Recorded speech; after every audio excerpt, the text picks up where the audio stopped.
Oh, Uh-oh. shit. Uh-oh. Well, we On may have Facebook.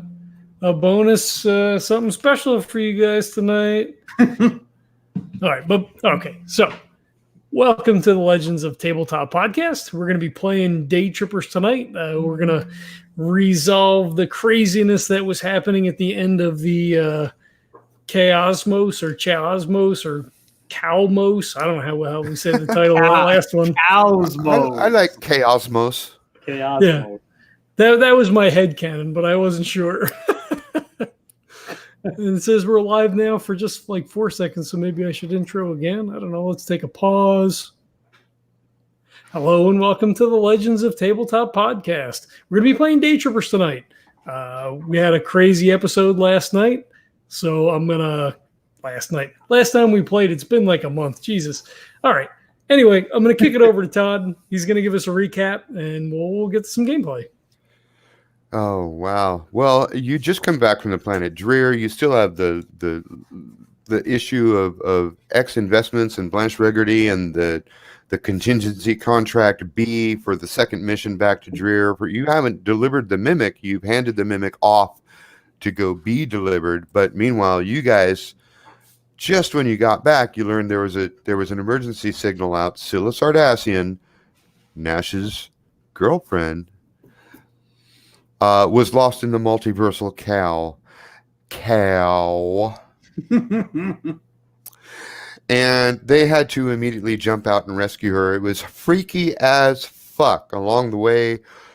It somehow intertwined with Reggie's paintings. Scilla spinning in the cow was actually a vision that had appeared to Nash when he stared into one of Reggie's paintings. And some other creepy shit's been going on with Reggie sharing dreams with Chip, who's locked away in the asylum at the Institute. The whole notion of being in the stomach of something which is so large that it's in the stomach of something else, which is so large that it's in the stomach of something else, and reality is made of stomachs all the way down.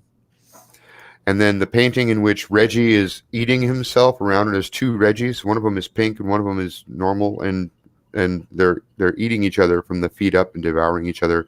So Reggie's dreams lately have been about gustation, digestion, mouths and teeth and eating and stomachs and digesting.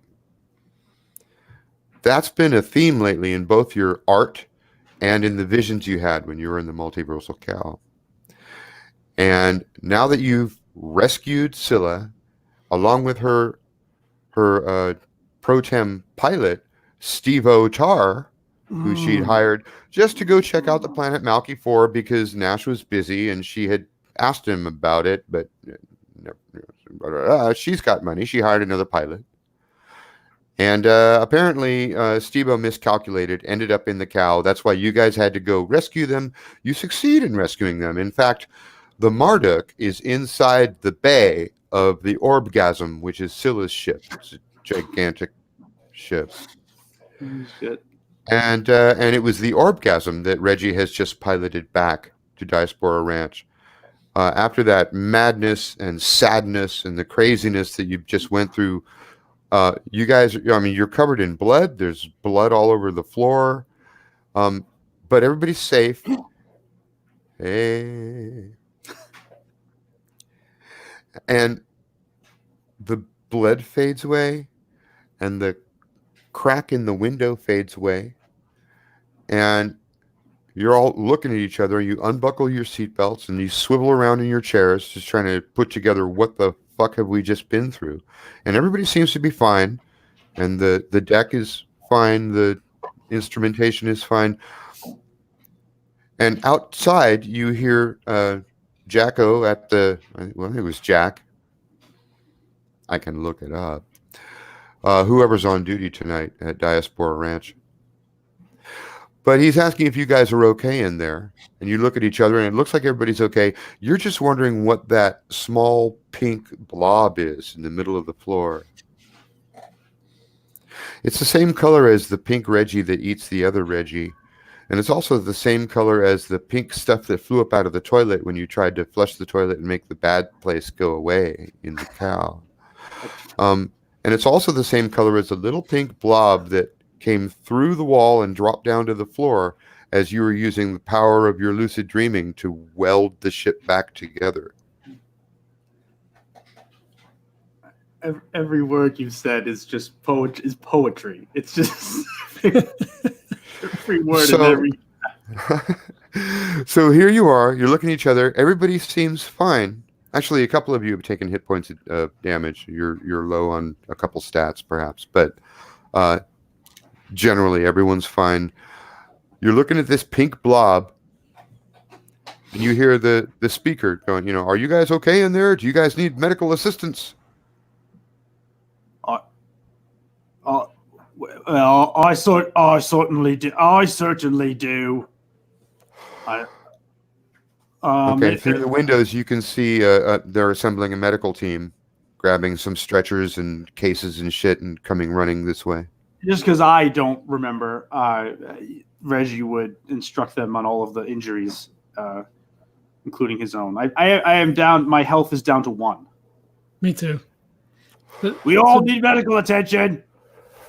Nash starts to he unbuckles and he starts to stand up. He moves forward to Scilla and sees the pink thing and kind of freezes. He says, "Reg, what's that?" Oh God. I mean, I don't know. It's traveled back with us, so it can't be good. Scilla looks at what Nash is pointing at, and her hand goes to her mouth. She turns to Steve-o and she says, "Hlorg." You could have sworn she just said Hlorg. Oh. Okay. What's that? Something. Steve-o's eyes get wide. He points at it. Steve-o. The Planet Eater. Dude, that's the Planet Eater. What the hell are you two talking about? Galactus? Scilla and Steve-o get up, and with their arms, they pull you back and away from the thing, and it starts wriggling toward the back of the room.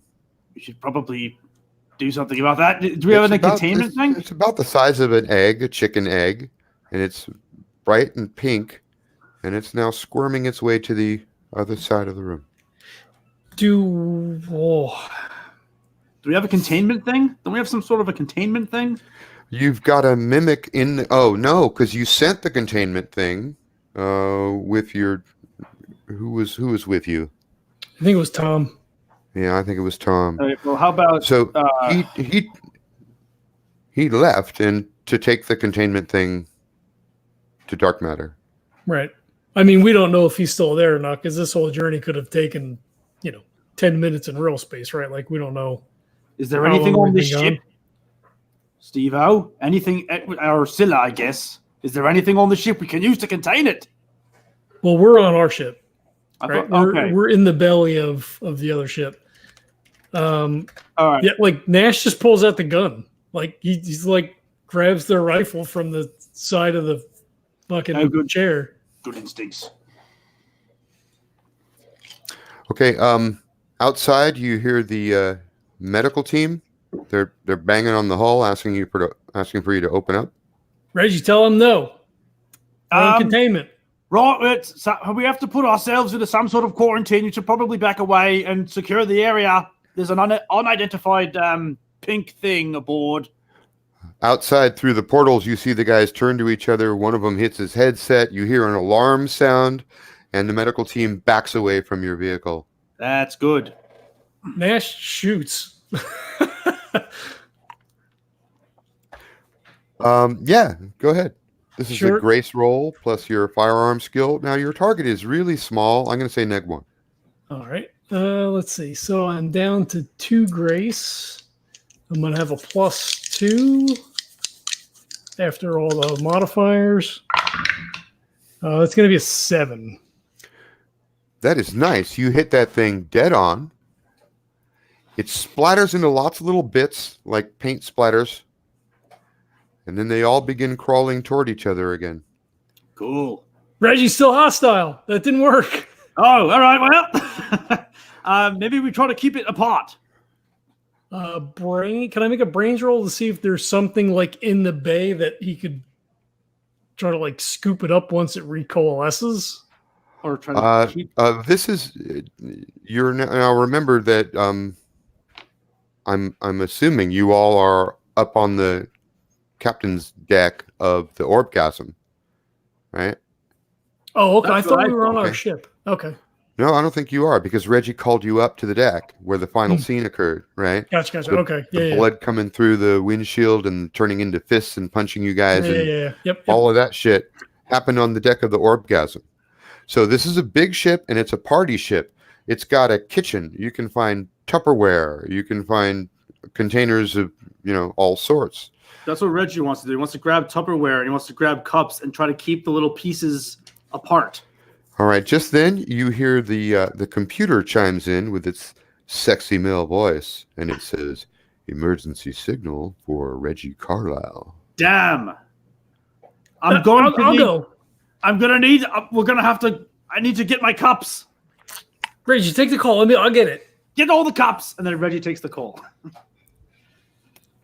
It's crackly. You feel like you've been patched through a couple different systems. The connection is not good, but it is clearly bento. And he says, "Don't leave that vessel. I'm connecting your call right now to Chip Parsons." Excuse me? No time to explain. What? And there's crackling and there's beeping, and we just lost Jesse. Hello? Right at the penultimate moment. Hello. It's Hlorg. Whatever the now fuck. I have to edit. Come on, Jesse.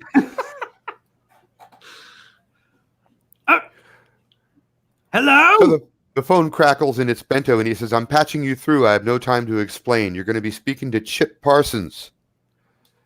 And the phone beeps and crackles, and then there's Chip. Now, Chip, you had insisted on talking to someone from Dark Matter, and your analyst had said, "That's ridiculous. There's no way."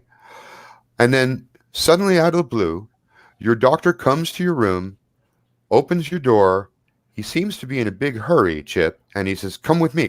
You're not you didn't expect to, you just finished eating or whatever, and it's time to watch TV and go to sleep. But you're being hurried out of your room. You're being handed a small phone, and they tell you that you're contacting agents of Dark Matter Incorporated. Okay. Your phone beeps and crackles, and you hear a voice. Now, you've never met Bento, so you don't recognize who it is talking. But this is the CEO of Dark Matter. He explains that it is important that you tell Nash and Reggie what you know. Okay. I have no time to explain. Oh, okay. You guys are now in contact. Chip, you hear Reggie on the other side. Chip! Reggie? I have so much I need to say to you. Reggie! Oh my god! Hey! Chip, Hey! what are you doing? How did you get? What did you get through here? I'm just hanging out. I have no idea how much I needed to speak with you. Are you okay? How did you get this number? I don't know. They pulled me. They said that I had a call. Who are they? The doctors. What? I'm sorry. The doctors called you. What? Yeah. I've been wanting to talk to you guys. Okay, well, we're in a bit of a situation here. Is there anything that anything else? Anything I need to know? While that conversation is going on, Nash, Scilla has sidled up to you, and she's trying to sort of pull you away from the rest of the group. Like she's signaling you with her eyes. She needs to tell you something. But at the same time, your phone is ringing. Like he looks at her and he's like come on, we gotta go. We gotta go grab some container, like Tupperware. I don't know. Fuck, we gotta grab some and see if we can. What is it? And then the phone starts to ring. He's like, fuck. Grab some Tupperware.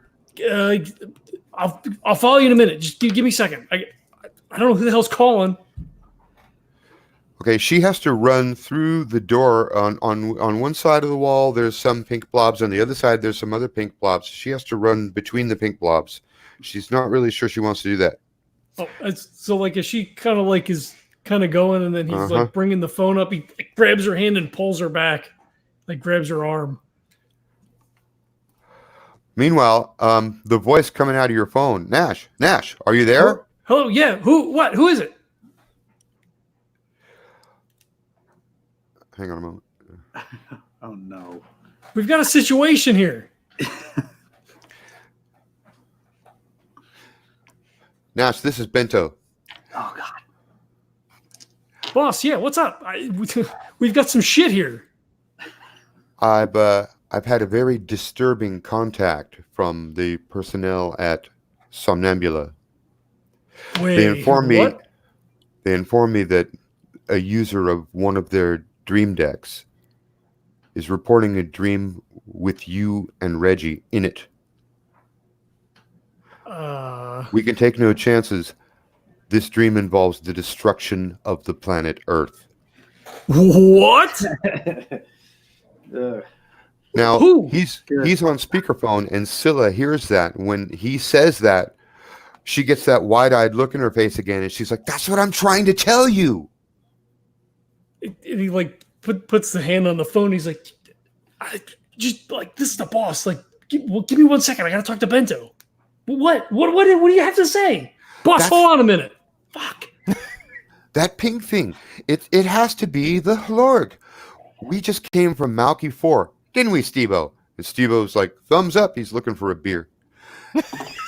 Go get something to put that fucking thing in, you asshole. Nothing porous. The people of Malky 4 are very friendly, although you have to use language translators to communicate with them, and they had to move their entire society many generations ago from the planet Malky 5, which is where they originally came from, except it was eaten by a giant pink thing they called the Hlorg. It ate the whole planet, Jack. All right, let me see. Bento, did you hear that? He says, that's exactly what I'm afraid of. Fuck. Well, it's here, and I just shot it. You shot it, and? It splattered, but now it's recoalescing. I was just going to I'm trying to figure out something to put it in. I don't fucking know. All right, over the next minute, while I'm going to jump back to Chip and Reggie, Bento begins explaining to you that a similar... what caught his attention here, I mean, he gets a weird call from Somnambula, and like, why the fuck should he even care? Except for the fact that what they told him about the mental patient's dream perfectly lined up with a vision Julio said he saw in Reggie's head. Now I'm going back to Reggie and Chip. Chip, it's just I've been playing myself for so long. And I can't. Reggie. What? Reggie. All right. So you have to listen. You have to, and he started, and his voice gets like muffled, like almost like he's like whispering and covering the phone with his hand, like he doesn't want anybody else. What, Reggie? What? I saw something. Okay. I saw.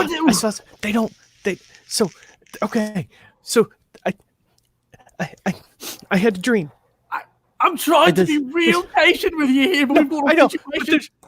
There's like it was like a stomach thing, and it was like shiny and pink, and it started all teeny tiny, and it was like crawling around, but then it started growing, and it kept growing and go, and then and Reggie, it ate the world.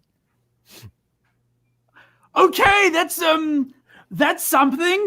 So I know it's so go.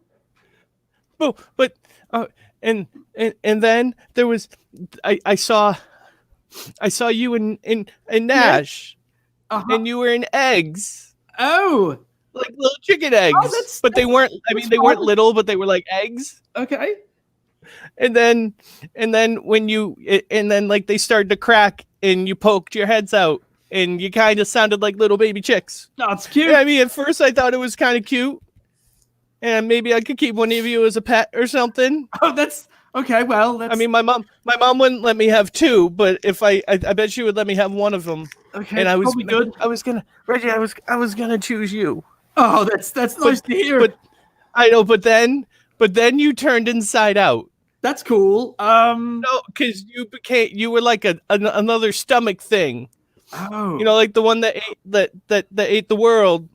Oh, so I'm sort of And like okay. But then there were two of you, Mm-hmm. and you kept and then you started eating each other. Oh, And it was that sounds kinda- familiar. Yeah, it was kind of gross. That doesn't sound very nice to have beholden.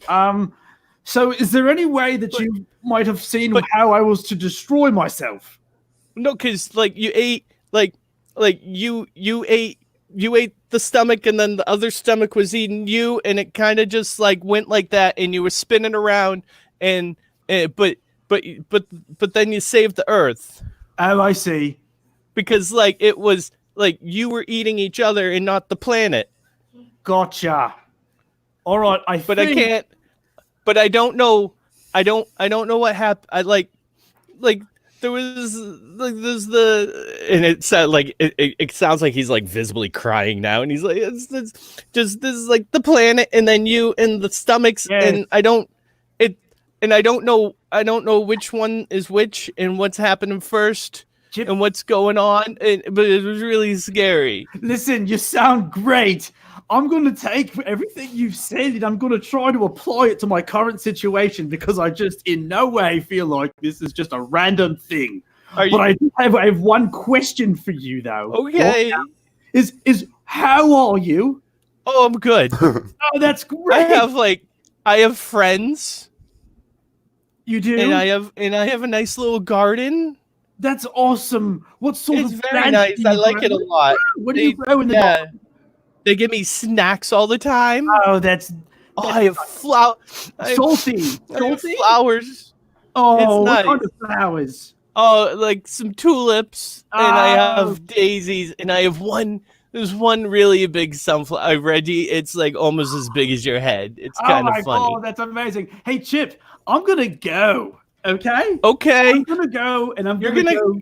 Because here's the You thing: wanna- we've got a pink thing. There's a pink Oh, thing in the A ship. pink thing. Yeah, I feel like it's what you're saying, and I'm gonna go What? do something that's real Are stupid. you, Reggie? Are you gonna eat it? I'm probably gonna try and do something Okay. right, because I'm taking this very literally. You see, because I'm in a Okay, I just don't want you to turn into a stomach too. Well, I mean, who knows? But I feel like there's a little bit too much of world-eating destruction, and there's too much of me eating myself in this Ouroboros-y type of situation, and I'm just gonna kind of Okay. lean into I it. don't know what that is. I'm gonna cut back to the other conversation right now. Bento has just completed telling you that although he knew that Reggie might be upset, Julio had been so shaken that he had confided in Bento about the secret experiments with the brain machines that he and Reggie had been doing for the last month or two. What shook him up was very similar to the vision that from across the room, you're hearing Chip talk about Reggie eating himself, and you saw the painting at Reggie's place. Well, that painting, it turns out, was made after or as a remembrance of a dream in which the same thing happened, except for while he was hooked up to the brain machinery, Julio was seeing all of this as well.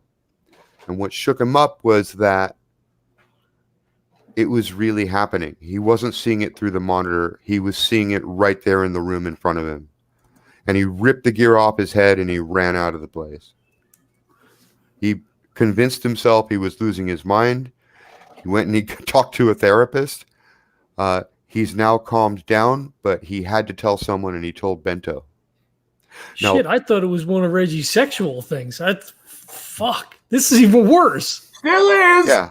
I would have assumed much the same thing until I received a call from Dr. Morova Martez at Sonambula Inc. Apparently, they've been watching Chip's dreams because they have connections to that institute that he's in. Yeah, that's a surprise. Oh, God. Nash,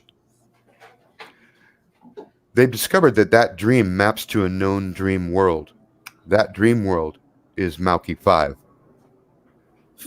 I mean, that's what Scilla just said. There was a population there. They had to move because this thing ate their world.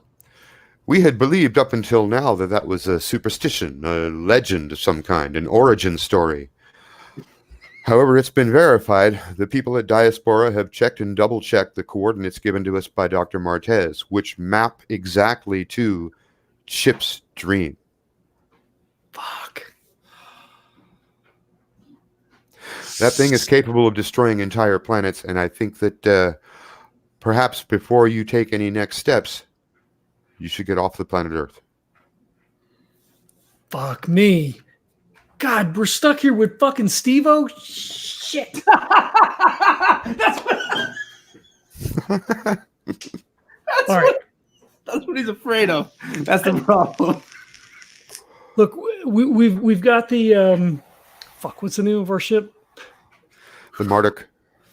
We've got the Marduk in the bay of the Orbgasm, so we could jump and leave the Orbgasm and just get the fuck out. I mean, Steve-o steps into the middle of your conversation like he's talking to Bento directly, and he goes, "Hey, man, I got my ship here too. If that helps."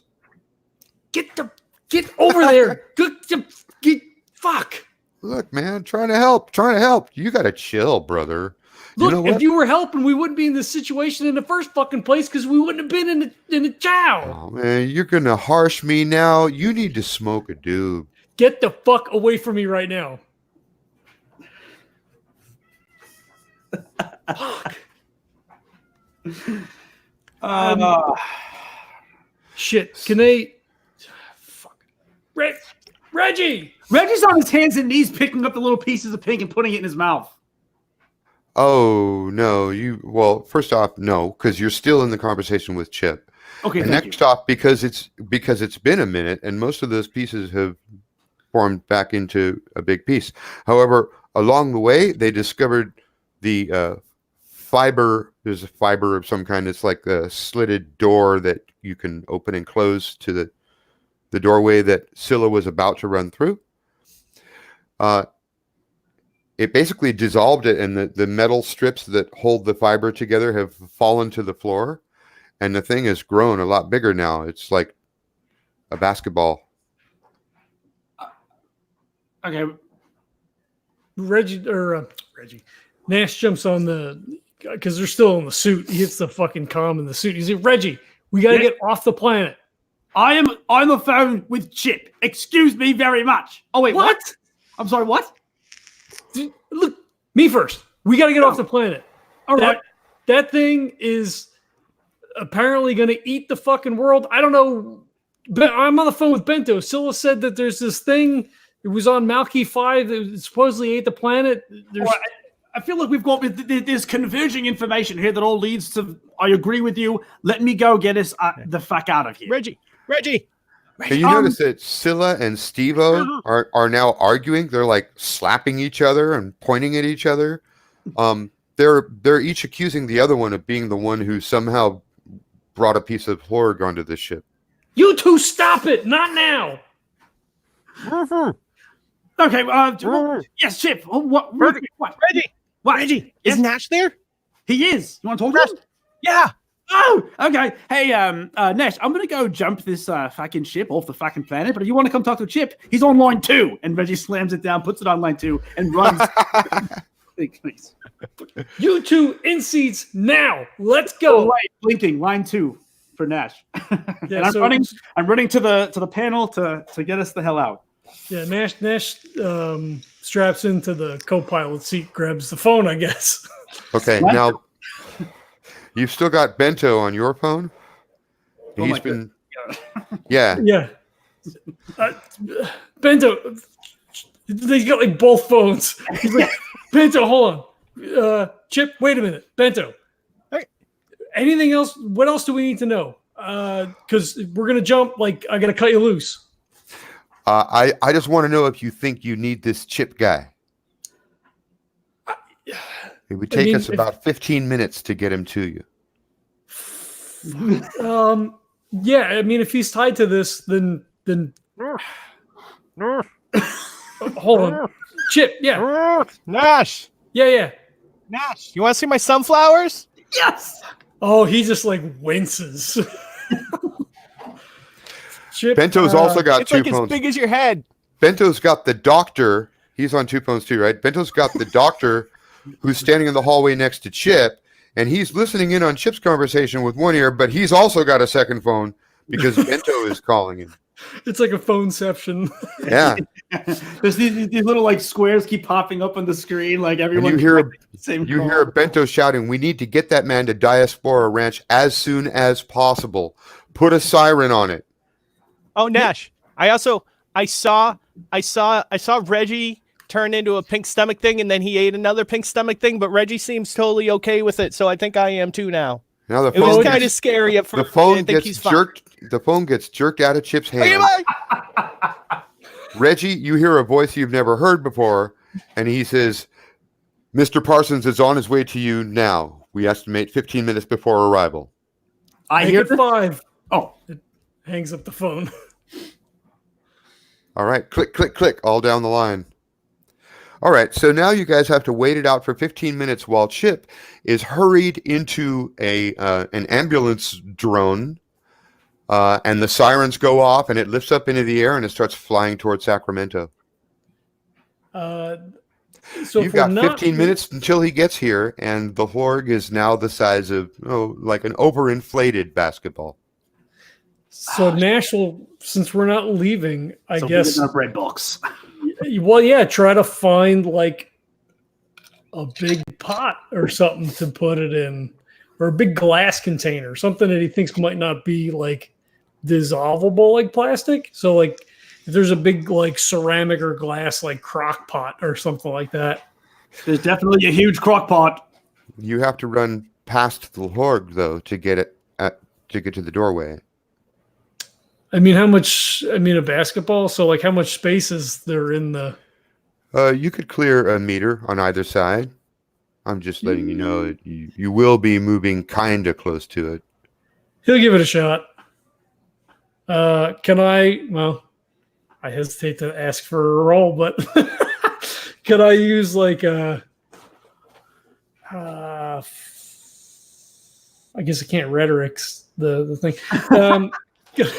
I was gonna say, like parkour, like up the wall. So like if it's in the middle of the floor, right, and he's got a meter on either side, he's like, all right, I don't even want to be within a meter. So like Jackie Chan up the fucking wall and around and out the door. Yeah, I want to see that acrobatics roll. Hey, Jeez, do it on camera right now in your room there. All right, there we go. This sounds hard. This sounds hard. Let's beat a 5. all right. Can I add athletics or no? Oh yeah. Okay. So that's gonna be. So is it gonna be grace with an athletics bonus? Correct. Okay, then that's 2 dice. I rolled a 5, so that'll be a 6. Daniel. That is perfectly done, sir. The suit helps. Oh yeah, you get a +1 for doing shit like that. Servos. Oh, that's Yeah. that'll be a 7 then. Yeah. Okay, so that's a yes and. Sweet.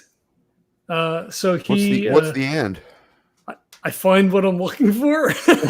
Yeah. Okay, yeah, the galley is just down the hall. Well, actually, the way we had set it up was just out this door. There's stairs going down to a hall, which is where the lava and the piss wave occurred, right? Yeah. So you run straight down the stairs, and the galley is like the first door down the hall.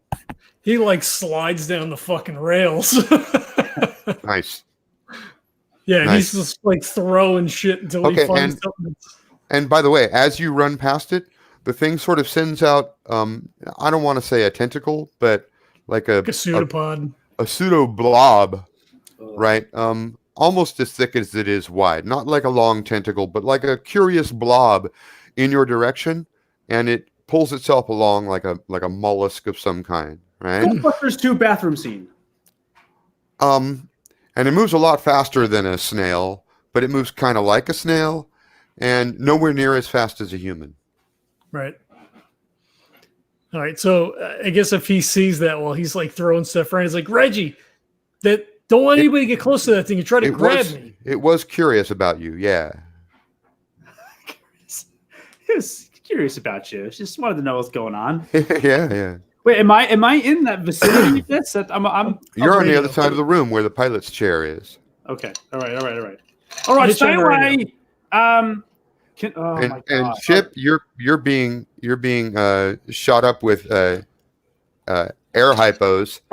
They're pumping mood stabilizers into you, and you're flying through the air at 100 miles per hour on your way to Sacramento. You got the doctor talking very patiently to you. He's explaining that you're on an important mission. I'm sorry I told you the dream wasn't important. It's okay. Turns out the dream's very important, and we want you to remember it in as much detail as possible. Okay, I'll try. Now, you like the doctor and you want to do what he says, but when you think about that dream, it makes you really scared. Mm-hmm. And meanwhile, you're just rocketing through the air with the sirens blaring. I think he goes in between fits of watching all the lights go by, ooh, ooh, ooh, ooh. But then he listens to the doctor, and the doctor tells him okay, remember the dream and everything. So, but I don't wanna. They give him a stuffed dog that looks like Rascal. Yeah. Oh, nice touch. I'm assuming I already had the stuffed dog that looks like Rascal. Yeah. There you go. Yeah. Yeah, and it goes round and round like this for the whole 15 minutes. Yep. We keep getting Chip for a second and then losing him again. He's too scared to face the memory of the dream. Let's cut back to the ship. So if I have to wait, and this thing is kind of behind me, I'm going to see if I can't get its attention. Just kind of creep over to it. Oh, as you get near it, it ceases. It had been moving towards the stairs, the way that Nash went. But when you move closer to it, it turns. It doesn't actually turn. It just shifts its mass toward you and begins crawling in your direction. So I want to sort of keep pace with it, moving back, so that I'm not, it's not getting any closer. Can I try to connect with it somehow with my my psyche, my lucid dream psyche, real world scenario bullshit? Because I feel like there's something extra. You could try, but I would call that insane, which means you have to beat a 10 to make it happen. But we're going to be on a dream world real soon. Oh, that's true. Okay, all right. Well, then you know what? Yeah, that's. Well, you have to try it if you want to try it. I'm just I don't think I physically make a 10. I want this to happen, and then you roll a no butt. Yeah, no butt. You want right? I want to hear the no butt of you trying to psychically connect lucid dream style. That's right. Yeah, weird pink blob in the real if you could world. roll a 9, if you could roll a 9, that would get you a no butt. I have to it would. If I could roll a 9, it's a no butt. Yeah, that doesn't help you. This doesn't physically do. I can't do this. But I imagine. You can roll the dice. You can totally roll the dice. I think Reggie, dice aside, Reggie would try to do this. If you fail bad enough, though, you'll get a no and. Right. I figured no and I become the stomach. And then all of a sudden it's like a prophecy fulfilled. I mean, Reggie has never been averse to throwing his life aside for the right cause. But I think Reggie would try to do this because he's had a little bit of luck in the previous experience in the real world connecting to the lucid dreaming. I mean, it's not going to go good. I mean, I think we can all. I'm not trying to touch it or anything. So I'm going to roll 4 die. Can I add lucid dreaming and slip dynamics? Huh? No. No. So just lucid dreaming? Huh? Yes. Okay. I won't. I don't. Okay, well, there is a 6 in there, so that's an 8. Yeah, that's a Really? That's the best you could have done is 8? Well, I only have a +2 in lucid dreaming. I probably have, and then. And yet you took the roll, knowing that there was no outcome possible except no and. Reggie would have tried to do it. Reggie Yeah. would have tried to do it in the panic of the moment. Okay. Like, this is Chip called about this thing. There's calls about this thing. Let me see if I can sort of like get inside of its stomach mind or whatever the fuck of its what is it? The biome of its stomach. Yeah, I guess. Probiotics. Okay, so you're trying and what does it exactly describe what you're trying to make happen? I want to connect with it. I want to communicate with it. As if there is something going on with all of my little nightmarish realities all intertwining with the pink eating and all of that, with me eating myself. Okay, so you move toward it, you focus on it, you concentrate intently on making it understand you, making it just understand your thoughts and share empathetic vibrations with it. The world. And you put yourself in a weird sort of a trance, and if everyone else is watching you, they see a wet stain spread from your crotch down your pants. Okay, yeah. You don't even realize you pissed yourself, but you have sort of hypnotized yourself, and the thing comes closer and closer toward you. You're not moving at all. You've entered into a subjective zone where everything is immaterial, and it like the observation, whatever your eyes are telling you, doesn't matter. You're trying to make something happen here. And so you've lost consciousness of your body. You've emptied your bladder. You're not even aware that you've emptied your bladder. Okay. And meanwhile, the thing is coming closer to you, and you don't care. I don't. Yeah, it's now it's just like a foot away from you. And Steve-o and Scilla are shouting, "Reggie, get back! Don't let it touch you!" And Nash, you hear that from the other room. Fuck. He starts running with the pot or whatever it is that he has. Okay. Now, Reggie, I need you to make a psyche roll. We're going into an action frame. So, Nash, this is just make a grace roll. You're just trying to get into the room fast enough to maybe have an action left. Am I adding to psyche or just the straight up? You can add acrobatics, by the way. I have athletics. Yeah. That's what I mean. Okay. They give me a 4. You I feel like that's 4. not enough. No, that's not enough. So you do make it up there really quick, but it's just quick enough to maybe draw a weapon, not fire one. I did a 5, but I didn't add anything. Do I add Correct. anything? Just okay. No, 5. no. You have basically reached the limit of your ability to focus. You've given it all you can. There's sweat rolling down your forehead. Your eyes are like trembling in their sockets, and you're like, fuck, it's just too strong. And you come back to yourself and you realize that it's reaching out to touch you right now. Oh. Go ahead and roll whatever you're going to do.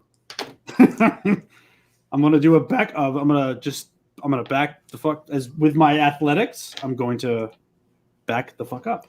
All right. Well, the creature doesn't move real fast, so you only have to beat a 4. Oh, Joe, my Does he get any kind of bonus from being in the suit? You can, yeah, if you want to use the suit servos to jump back real far. Yeah, I feel like in the moment of coming to, being like, well, that was bad, and then I would absolutely do servo stuff. So my athletics is 2. So yeah, all right. Okay, there's a 6 in there, so 9. Could have used that. That is a yes. That is a yes, and way before it has a chance to reach you, you jump all the way back, and what? Oh God. Okay, no, Chip isn't here yet. Yes, and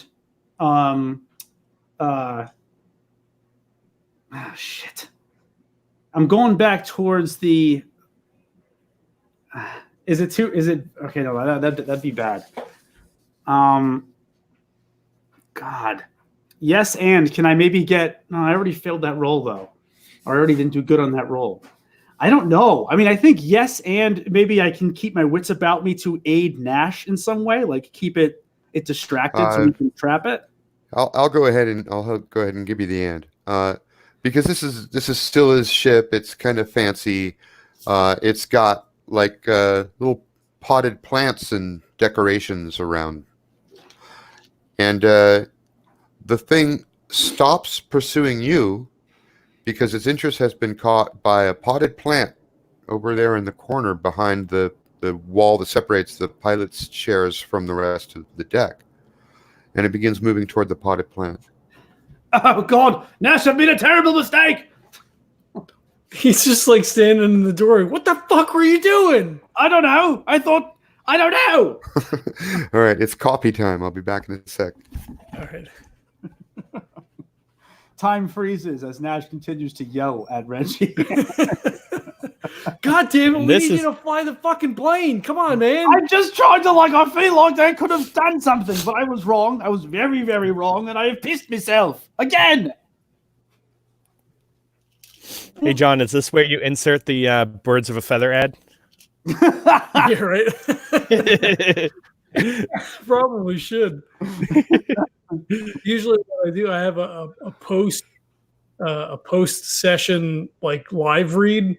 So the first half of the game, I add that, and then when we get to the end of the game, I do, like a new thing. Yeah. Mm-hmm.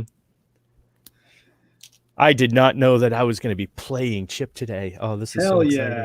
This is awesome. I remember all of the things about the pink, and I just thought that perhaps it would work. Wait, what? No, I don't answer that question. I don't fucking want to know that. I'm trying to reason with it. It looks like a piece of fucking bubblegum, Reggie. Well, now, of course, it's easy to say that. But, you saw my artwork, my beautiful, beautiful paintings. We were in your artwork, Reg. Yep, yeah, we were. Fuck. Okay, I'm going to need... I don't know what I need, but I think we need to... Okay. Well, whenever Chip gets here, I'm going to smash this button, and we're going to get the fuck out. So, he looks at the pot, and he looks at Reggie, and he looks at the thing, and he's like, what do you think? Do it! Yeah, go ahead. All right. What are you planning to do? I want to... If it's got he wants to throw the pot over top of it like you try to catch a fucking rat or whatever, you know what I mean? Like keep it in one place, it hasn't been eating through the floor. So he's hoping that this glass/ceramic container will keep it contained. Okay. So that would be a grace roll. God, I wish I had all my grace. Yes, you can add acrobatics. The slamming a pot down over a creature skill. +3. I was going to ask if I could use stealth. It's a +1 or a +1 to kind of maneuver in and. I'd give you that. And the thing is actually very interested in that plant, so you need to beat a 6. Oh, fuck. All right, here's hoping. Oh, I rolled a 6 as a 7. Fuck yeah. So Nash is behind it. He's like, all right. Reg, it's like going broom, broom, broom toward that plant as fast as it can go.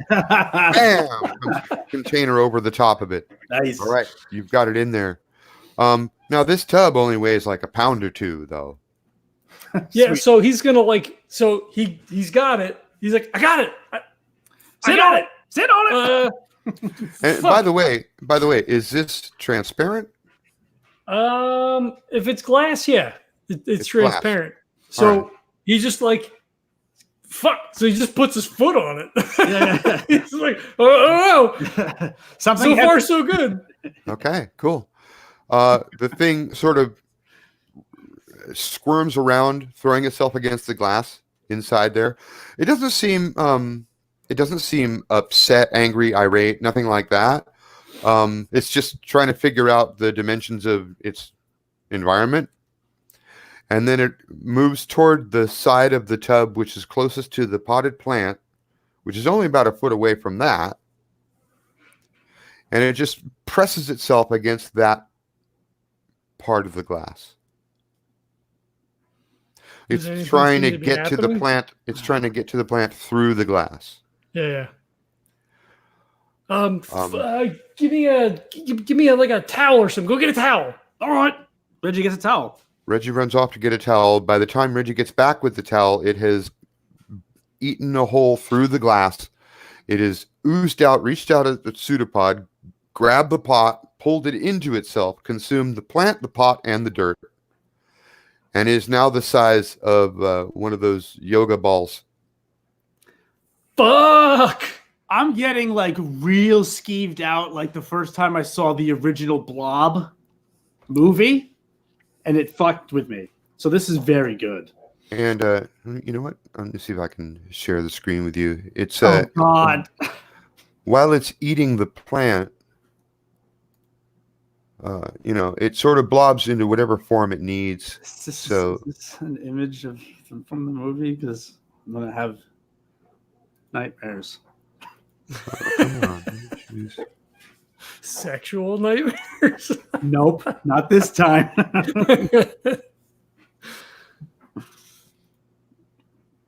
Okay, is that sharing? I think it was more I was too young to see it. Oh, God. Oh, there Great. you go. Great. Okay. Perfect. Because I keep describing its size in terms of like balls, but it's not always round. It's whatever shape it wants to be, right? That looks like a lot of balls. Yeah. I'm going to say that's while it's devouring the whole plot, the plant and everything. It's just sort of slurping all around it with multiple tentacles in multiple directions, winding around it and pulling it within itself and breaking it down as it does so. Well, Reggie comes in with the towel and goes, well, this isn't going to do. This isn't going to do at all. I think we need to... How far out is Chip? Fuck, I don't know. Shit. Nash like slams the fucking console. Is that fucking ambulance here yet? Is it okay if I use this towel to wipe up me piss and sweat? I don't know if it matters now, Reg. You still have like 5 minutes before Chip gets here. Fuck. Well, we know we can slow it down with barriers, so now that it's eating the plant... Now it's eaten the plant, and as soon as the plant has disappeared into it, it reaches out in a couple directions and then turns back the way it came. It's eating the rest of that wooden or of that glass tub. Throw more things in front of it.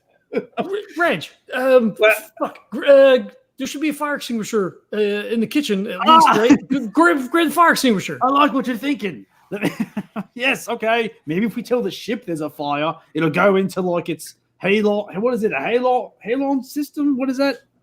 Yeah, okay. I'll just go get that then. He gets a fire extinguisher. Okay. Scilla and Steve-o don't know what to do. They're just, I mean, if you tell them to do something, they'll probably do it, but, What neither one of them did you hear about this thing? Well, everybody on Earth said it was just a myth, just some kind of legend. So, but I did record some footage and talk to them about their story. They say that many generations ago, their entire planet was devoured by a pink thing called the Hlorg. It was completely unstoppable, and they had to build spaceships, move their entire population to the neighboring planet.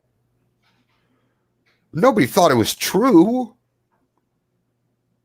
No, nobody thought that the story from the ousted civilization of how their planet was destroyed was true. Look, and she's got recording devices like hovering around her. And she talks to one of them and asks it to play back the audio sample of the interview with Dr. Jarvis. And you hear this guy's voice. He's a dry academician talking about the origin stories of different civilizations. And he explains that the inhabitants of Malki 4, for instance, believe that they originated from Malki 5, a neighboring planet which is completely uninhabitable. They say that many generations ago, their forebears brought them from the other planet via the starships, which today, for some odd reason, they're incapable of rebuilding. Damn it. And that's the end of the tape. She's like, see? Great. And Reggie just opens up the valve on the thing and starts spraying the shit out of the blob. That's good. Hit it with the grace roll. Just don't roll real crappy. Okay, I'll try not to. Should I use my long gun skill? I'll just At a -1, I'll give it to you. Okay, gotcha. Yeah. There's another 6. Oh, yeah, there's another 6 in there, and so that's a 7. Okay, so you have completely covered the thing in foam. By the time you've done that, by the way, it's pretty much finished the glass tub, and it's now something like it's almost man-sized now. Perfect. And you cover it with the foam, and it sort of gyrates around in a circle like it's trying to figure out what this is. You're hoping for a moment that it's hurt, but then the foam just sort of seeps into the pinkness, and the pink thing gets a little bit larger. So I guess we're just fucked. So I'm gonna get the hell out of here. I don't know if we can. I don't know what else to do to slow this thing down unless we just like feed it more things, because it seems to slow down when it needs to eat. Well, maybe we could. Maybe we can lure it deeper in the ship. We've got to wait till Chip gets here. We gotta get this thing off the fucking planet. I mean, once we get there, we can bail. Yeah, we can can jettison it or something, like stick it in the Marduk and just sort of jettison the Marduk. I understand that's bad, but Okay, the Hlorg, by the way, has now begun moving toward the co-pilot's chair. oh no, that's Nash's chair. Yeah, I guess Nash is kind of over that way, so he starts to like circle back around towards the stairs. At the moment when you're close to it, it considers moving toward you again, but it still seems mostly interested in that chair. So I'm assuming that the other chairs are, so there's pilot, co-pilot, and then the other chairs are kind of on the sides, like behind that. So he just says to them, go, because he wants to get them back down by the ramp so they can get out. And then once they clear, he's like, hey, over here, hey, buddy. It is now oozing itself around the base of the co-pilot's chair, and it's sending out little tendrils that are touching different parts of the chair, like it's trying to figure out what it's made of. This thing's getting way too close. Or whether it's edible or what. Don't touch that. Come over here. Hey. I might lose control of the ship if this thing starts eating the control panel. This isn't going to be good. No, then we're fucked. We need to be gone. Nash, are you going to move a little closer to it? He picks up like one of the other plants and then kind of like throws it like maybe 2 or 3 feet behind it. So like he throws it so it smashes and the dirt kind of like hits it like in like a trail going out. Oh, that's perfect. As soon as the dirt hits it, it shifts its entire mass in that direction, and it begins consuming that dirt and then crawls down in the pot and the plant. And now it's the size of a large man. Kind of feel like it likes the organic shit, like from, like dirt and shit. Well, it ate that glass too, man. I mean, it eats everything, but like you were able to get its attention off of the damn chair. It ate the, if the order that it ate in shows any kind of preference, it ate the soil first, and then the plant, and then the pot. Yeah, I'm thinking, well, okay, what do we got? We can try to like lure it. Maybe we lure it into the Marduk that way. Any more dirt? Let's get some more dirt. We'll leave a little breadcrumb trail. Because this is the ship. We need this fucking orgasm. Scilla goes, yeah, potter's soil. We have potter's soil. Of course you do. Excellent. Let's get some more of that. Lead the way. She runs down to her horticulturalist's room. She has an on-staff My God. horticulturalist. My God. Hey, Nash. Hey, Nash. Yeah. You know what? Your fucking girlfriend's going to be the hero of this story. You know that, don't you? This is going to be Okay, so while she's running off to get a bag of potter's soil, you hear the sirens outside. Chip, your vehicle lands, and you are greeted by some armed guards who hurry you out of the hover drone and into the big, gigantic double doors of Diaspora Ranch, where there's emergency klaxons sounding and lights swirling around. You recognize this big, white, spherical vehicle, giant luxury ship owned by Scilla Sardassian. Mhm. You don't actually recognize it as the Orbgasm because you don't watch Scilla Sardassian. You recognize it as the eggs that Jack and Reggie came out of in your dream. Okay. And these two armed guards have got you by the arms, and they're like almost lifting you to hurry you toward the vehicle. I assume So first, I have the little stuffed puppy, right? first. Can Chip also have a blankie? Oh my God, yes. But like a blanket it's like a blanket that he has wrapped around him, kind of. It's your security thing. Yeah, exactly. Right? Yeah. Yeah. So he has that wrapped around, and it's like pulled up like all the way to his nose, and they're like carrying him through like that. And he's just going like the whole You know, time. I'm going to go further than that. You had Yeah. finished dinner and were preparing to watch TV and go to sleep. So you are in your pajamas. Nice, And I love think it. I'm going to go so far as to say you're wearing like little boy pajamas with some kind of cartoon my character. Yeah. God. Yes. Yeah, they have little puppies on them. He had to have them. They had to like custom make them because they don't make it in his size, obviously, as a full grown adult. But yeah, absolutely. Okay, so Steve-o's looking out the window and he whistles to get your attention as he points.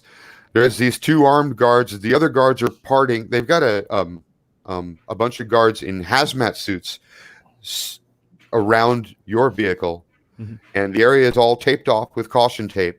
And two guards open the caution tape to let these other two guards come through, literally carrying, like lifting him up off the ground almost every other step. Chip, who is dressed in his pajamas and holding onto his teddy bear and his blankie. They're calling from outside. We need you to open the door.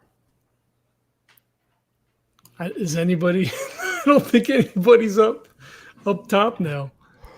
I might still be there. Am I still? I think I might still be there. Oh no! I went to get the potting soil. Nobody's there. No one's answering the door. Yeah. And meanwhile, the guys who rushed you in here, now they turn around and hustle out, and they're replaced by two guys in hazmat suits. All right, you just hear now, Chip. He like at first he was whispering, he's like, no, I don't want to be here. No, and then the doors open, he sees the egg and everything, and he's like, no, no. Scilla and Reggie are back with the potting soil, and you guys hear the banging on the hull from outside. Oh, perfect timing. And Reggie, Scilla, just start emptying this shit. Lead it out of here. Lead it out. And then I'm gonna hit the button to open the door. Okay, as soon as they see you through the little portal, they release Chip and step back a good distance from the door. They're all staying like 3 meters away from the vehicle. So as soon as he sees the door's about to open, they both step back and leave Chip just that poor guy. I want to go home. They all got hazmat suits. He's got nothing but a blanket. Oh God. But they leave him standing there, and the door slides open.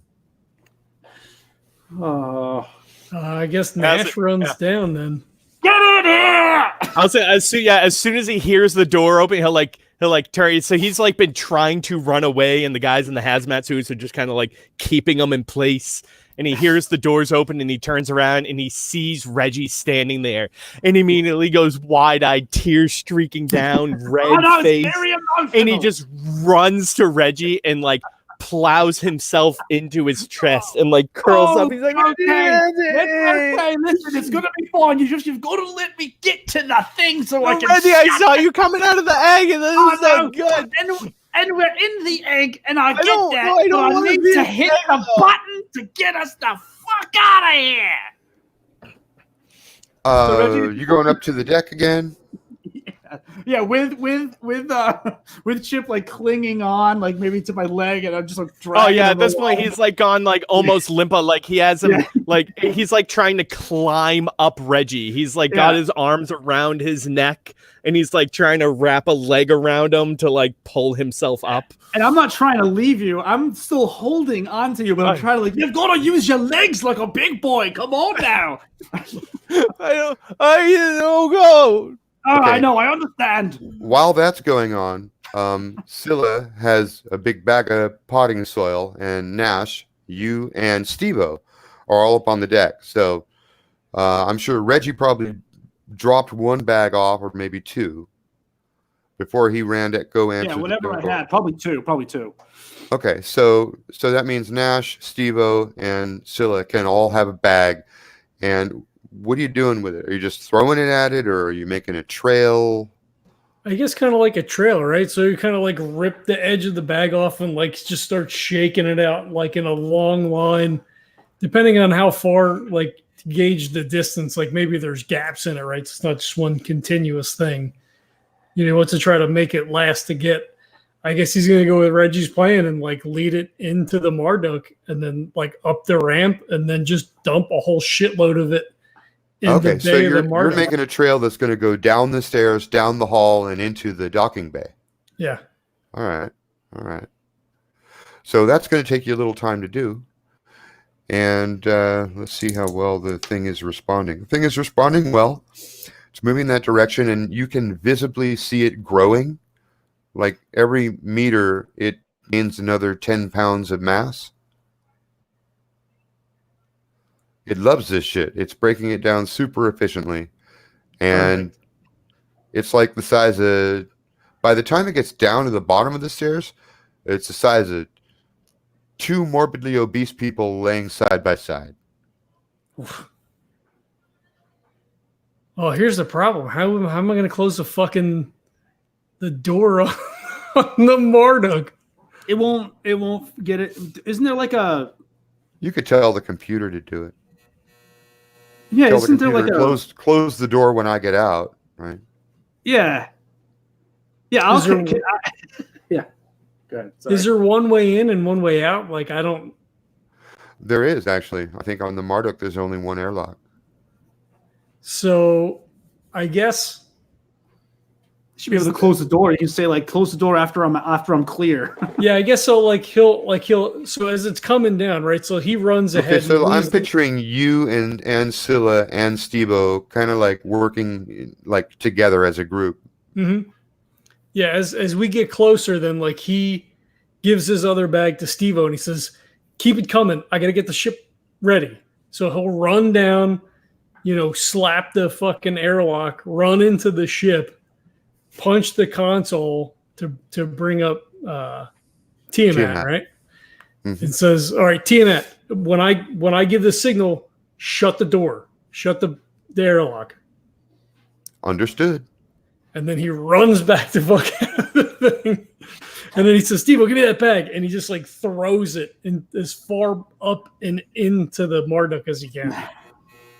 Okay, it's going to take them a minute to get as far as you got running. Yeah. So you have a little bit of time to wait while I cut back up to the deck of the Orbgasm. Reggie and Chip have made it to the deck, and Chip, you see this big, ugly pink thing, and there's Nash, and there's a very sexy lady with neon boobs, and some guy with a beard and long hair who you don't know, and they're pouring dirt on the ground, and that's leading the pink thing away and down the stairs.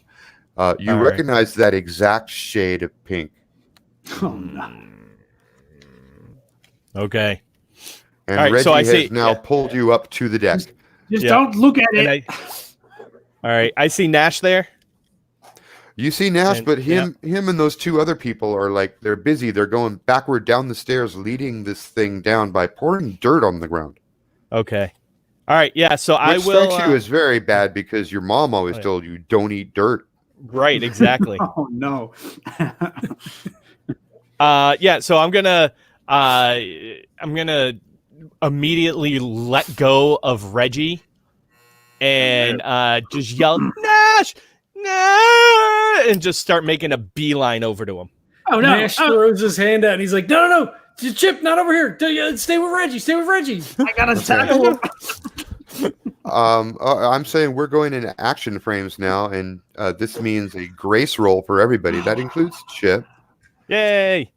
If you have acrobatics, athletics, Nope. any kind okay, so just take your highest.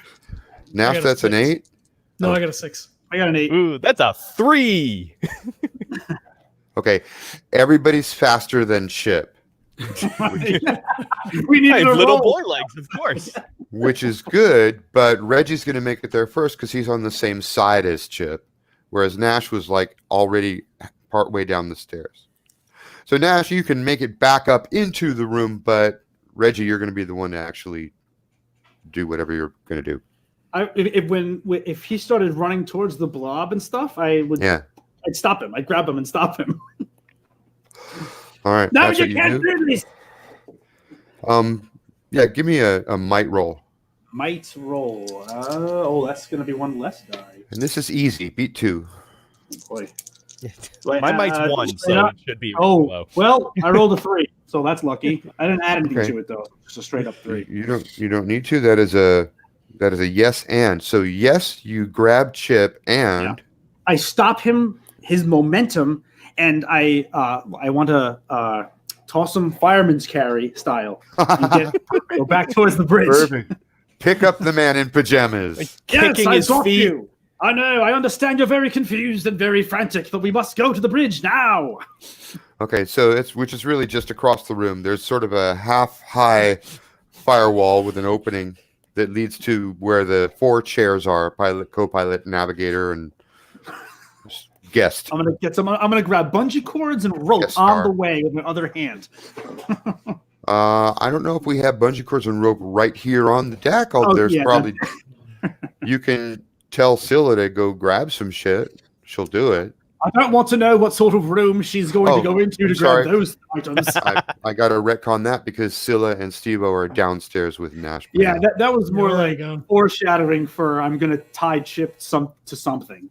Okay, so you pull them in an area, and you notice, by the way, that the co-pilot chair, which the thing had felt about, the woven upholstery has some holes like sort of burnt through it, and the padding underneath has been melted away or something. So it did take some bites out of the. Does it seem like it's still functional though? Like it'll still work as a chair? Yeah. It's just like on one side, something I don't know. Okay. Imagine if a large dog took bites out of it somehow. It could bite through all of the. All right. So you the can still upholstery. strap in. Not comfortable, but You can still functional. strap in. It's just like really ugly on this side. Well, I can't put Chip there. Chip, you're going to go in one of these side chairs. You're just going to sit. You got to stay here, and Reggie's going to try to strap him in. Okay, so while you're strapping Chip in and getting yourself strapped in, we'll cut back downstairs. So now the pair has joined you in the docking bay. The Hlorg is still following the trail. You want them to lead it straight into the Marduk? What do you want to do? Yeah, up and inside. They're like, how do we get out? I just shake it in that direction. I threw a bag in there already. It should follow it all in. Okay. Scilla, get away. Give me the bag. She looks shit at about you. Steve-o. She looks at you with love in her eyes. Yeah, so he just starts kind of throwing the dirt so that it starts to go up the ramp. You know what I mean? So he's not backing up in. He's kind of off to the side, kind of throwing it. Okay, yeah, actually, I'm not exaggerating. Her eyes have gotten really big, like anime big, and they're glistening. She's looking at you with such love. You are her hero. He tries not to, like, he sees it, but he's trying to, like, And her tits are flashing in time. yeah, he's just trying to focus on getting this thing into the Marduk. Her boobs start playing Did You Ever Know That You're My Hero? I'm going to call this a brains roll. All right. But I'm going to also say that it is challenging. It's not difficult, but it's challenging. Beat a 3. All right. Can I add my combat tactics to this? Or I don't know what we're doing. Going to say no. Okay. Okay. No, that's fine. Oh, I got a 6. Nice. That's a yes and. Okay, so you managed to lure it directly where you wanted it to. It goes up the ramp and into the Marduk. And Tiamat, shut that door. the door slides shut. By the time it gets inside, the Hlorg probably weighs like 700 pounds. He screams into the comm, Reggie, get us the fuck out of here. Already doing it! And Reggie's spooling up whatever he's doing. He's hitting all the buttons. Come on, let's go, let's go, let's go. Oh no, what's going on? To quote Jim Morrison, driver, where you taking us? Well, yeah, that's a good. Wait, what was the wait? We had a destination though, didn't we? What is it? What's the planet? Oh, you want to take it? You want to take it back where it came from? Yes. Okay, so Well, that would be Malky 5, which is a known, Yeah, the dream. Yeah, the dream. a known thingy. dream world. Yeah. I mean, Yeah. that was Nash's understanding. Is Bento said that all these things converged, and that's where Chip's dream Yeah. led, and we had a point in space, and that was. No, I completely concur. It's just that nobody actually said it. So. Oh Yeah. yeah, well that's what I'm putting into the computer. Okay, so first we're going to need slip space navigation to determine the coordinates, to look up Malky 5, to figure out how to plot your course. Okay, so so is that Psyche too? We're going to make this brains. Okay, brain. Okay, that makes more sense. All right. So and I can use the slip dynamics for that one. Correct. Okay, awesome. This is using your school learning to utilize the big model and determine a multi-dimensional coordinate for the dream world on record. I was not feeling good about this roll, but I realized My Little Pony dice. That's a 6, 8 total. Nice. Okay, that is a yes and I'm going to say that the and is you've determined how to plot a course to like any desired altitude you want to tell me. Whatever you want your desired altitude to be. Above the. That's how precise this was. Okay. So all right. A safe. Well, I guess a safe distance. I guess I don't really know what it looks like where we're going. Is it just like is it a planet?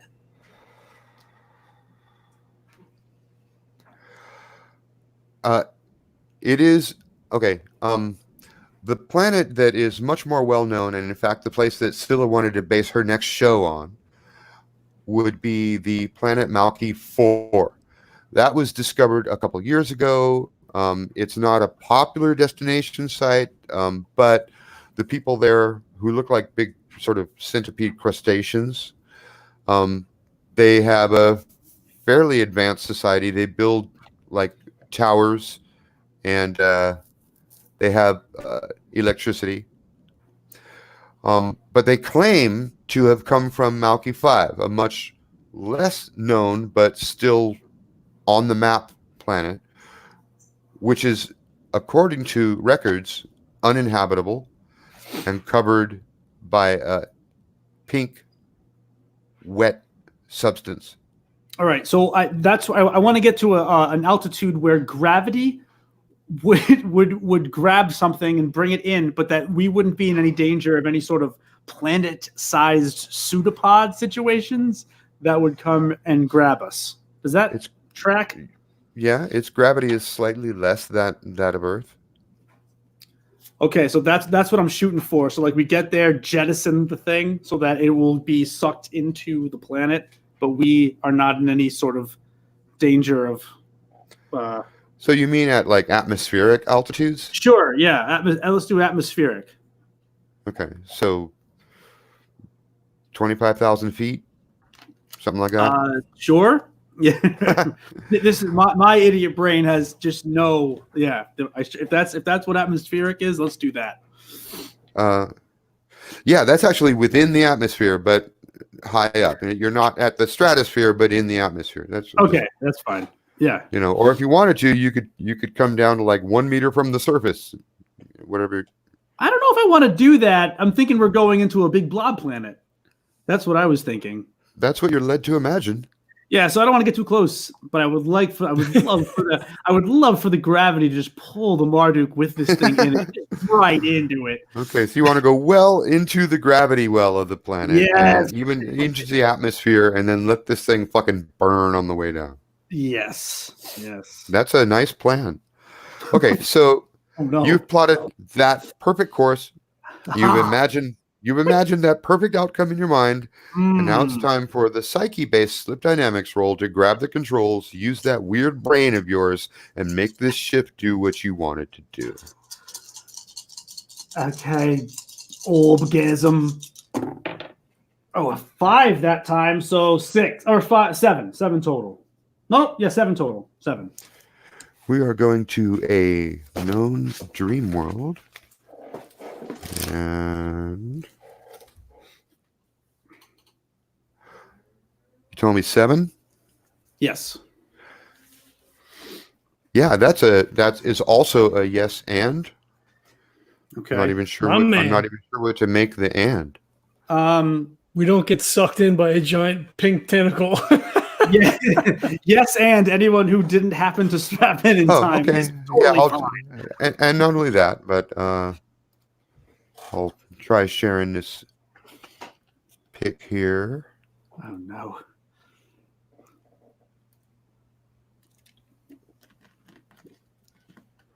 Okay. That there Oh, is basically that's like what the planet's surface looks like. What you're looking at there looks like it once was a city, and those were conical towers, roads, houses, and hillsides. And if you watch for a minute, you see that the whole fucking surface is moving all the time. Not real That's fast. but- horrifying. I think I've got another planet to blacklist. And also, Scilla, we are not going here to scout your locations. Reggie. Okay, yes, right, okay. Hey, He's like, don't be dumb. Malky 4 is the hip spot. Come on. how could I have been so? You know what? Hey, Chip, what's the Reggie goes Reggie. over, gets on like one knee in front of Chip, like it's okay. Yes, Yeah, let's I flash had over an to Chip. What's... accident. it's okay, Chip. It's okay. We all have accidents. Look, I peed my pants too. That's true. He is not lying. You ain't did. cool unless you notice- pee your pants. You notice that Reggie's pants are completely fucking wet. It's funny. Yes, I'll let you. This is my towel. Don't We're worry piss about it. buddies. Piss pals. I'd like to say. Hey, my mama told me not to say piss. Okay, well, pee You say pals. pee. How about that? Pee? No, just Pee. regular pee, like a big boy. Pee pals. Yeah. Okay. Hey, pals. Yeah, I like Yeah, it. pee pals. Yeah. Yes, that's very good. Can we get this small duke the fuck Yeah, off? let's make that the title of the show that you spin off, right? Perfect. That's a winner right there. Yeah. Okay, so now what's everybody doing? You're now hovering in high atmosphere over this oozing pink surface. We just drop the Marduk right out the. What does it have? Yeah. Like it's like a cargo bay-ish type thing. Yeah, Reg, pop those doors. Fuck it, whatever's not bolted down. Like Go on. this is Yeah, go on. Yep. Okay. And Reggie hits it. He Wait, pops it or wait. Whatever. No. You're just gonna The thing is inside the Marduk. Yes. Yeah, we're dumping the Marduk, and Goodbye, Bento's Marduk. going to have to fucking deal with it because He's the gonna have to option deal is with it. destroying the world. Yeah. Jesus fucking Yeah. Christ. That's why we lured it in there. That Okay, was the well, plan. the docking bay doesn't, it doesn't have any mechanism for pulling a ship out. So I think you're actually going to have to rotate the orbgasm and just let hard it bank. fall out. Yeah, hard bank. There's whatever, because there wouldn't be like a Okay, so space what you want to do is docking- dive downward and then pull hard up so that the Sure. Marduk literally falls out the back of the ship. Sure. Yeah, this is a piloting maneuver. I love it. And you've got a little bit less than Earth gravity. So I've got piloting airspace +2. I'll use my grace. I'm I'm gonna say it's not hard for a professional pilot, but it is difficult. We're gonna say beat a 4. Okay. Dunsky, 4 + 2 is 6. Nice. That's a yes and. Yes, and I give it the bird, and it knows that I said. And I Fuck know you, that it you knows. piece of shit. I tried to connect with you earlier. We could have ended this thing peacefully, but no, you had to be a little bitch. And then he just exits. He just screws it. Man, and as the Marduk falls away from the vessel, anyone who's looking out the port can see that the Hlorg has completely consumed the entirety of the interior of the Marduk. It's eaten all the seats. It's eaten all the door straps. Then it literally started working on the metal. As it falls out, you see it eating its way through the outer hull. And then the entire vessel falls like a tiny little drop in the ocean of this giant pink mass and gets absorbed almost immediately. Good job, Reg. Good job. Get us the fuck out of here. Yeah, this is proper fucked. This is we've got some footage of this though, right? And then Reggie just hits it, doesn't even wait for an answer. I can't be here anymore. I can't. Scylla has got cameras floating around her at all times. They've caught everything. Oh Jesus, it's like a freaking little mini episode. All right, John can't be here anymore. I have to get out of here. I will remove the I'm seeing. Let's just talk about the one scene that's haunted me since I was a kid. Of when someone was trapped in the blob, and then their loved one grabbed the hand, and the hand just comes off. And you just knew that it was over, and it was so sad. And now I'm just So there. sad. That's where I am right now. All right, I want to get. So I'm piloting. Oh no, can I do? Am I slipping into the psyche space? That may be what you want to do. I was just thinking, but hopefully everybody had warning enough to brace, because you just pulled a maneuver that, like, if you weren't strapped in, you probably went flying across the floor inside the vessel. Well, so Yeah, did we have enough time to make it up and strap in as he was like doing the coordinates? So like as soon as it hit the Marduk and I slapped the door shut, we ran. I think we can assume that, you got into position before he jumped. Nobody actually said it, but that's what you do. Yeah. I mean, that was my son. I posted it up in the private chat. Yeah. I was hoping Problem that is Chip you would guys ping were pong under a whole around the lot of cabin. stress, and Nash really did seem like he wanted this to be done as fucking quickly as possible. What happened in the moment was you actually shouted, "Reggie, get us out of here." Yeah. Yeah, I think I'm going to require grace rolls from everybody. All right. I'm assuming Chip is strapped in though, right? Chip is- Chip yeah, and I- Reggie? Chip is Yeah, strapped in. because I was gonna say, Reggie, strapped the shit in you with Chip, specifically yeah. said you strapped Chip in. Am I gonna add athletics to this? You can. You want to I'll beat? throw you. I'd like to throw you a little bit. I don't think Reggie would have even thought to strap himself in. I'll just throw that at you. I think I would have just hit the damn button. Oh no, I was doing calculations and shit. So yeah. Yeah, but you're seated and you're moving in the same vector as the vehicle. Other people are standing and not expecting this. We're gonna have some pulp people. I think. Was it Might or Grace? I'm sorry. We're gonna call that grace, Okay. and This is hard. Beat a 5. Scilla Oh, makes pair it. of 6s. It's a 7. Steve, everybody makes it. Okay, so the ship goes flying. You guys go like either down on your knees or tuck and roll, whatever it fucking takes, because as the floor starts coming up towards your face, you all manage to avoid getting hurt and just sort of grab onto something. Yeah, I think Nash instinctively goes to grab Scilla to make sure that she doesn't go flying because he would expect that she wouldn't like be prepared. And it turns out she, or at least the architect of her ship, was prepared because she grabs one of these handles that are conveniently placed all around. Nice. Perfect. And then Steve-o grabs both of you guys. And then finally it's over and the ship levels out. Hot damn. Did we do it? Can we scan for more? We did. Okay, we're fine. I think we did it. Yeah, bye-bye Marduk. That thing Yeah, underneath the blanket, Chip has himself like curl it, and you just hear him go. Oh no! Oh. Well, we're not going to be puke pals. I'll tell you that much. That's going to be on you. So I get like So Nash, that ship was worth 224 megas. yeah, I figured it's worth a lot of money. Nash like, you know, gives Scilla a hug and like moves over to Chip and like pulls the blanket down a little bit. He says, "Hey, buddy, how you It's like how you doing?" like little flecks of goldfish bits on his chin and like snot coming out of his nose. His eyes are welled red. So he, Hey, like, Nash. he picks up the bottom part of the blanket and kind of like wipes his face off. The piss covered part of the blanket. Yes. Yeah. Wow.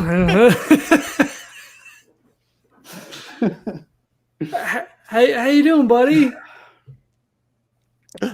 Not good.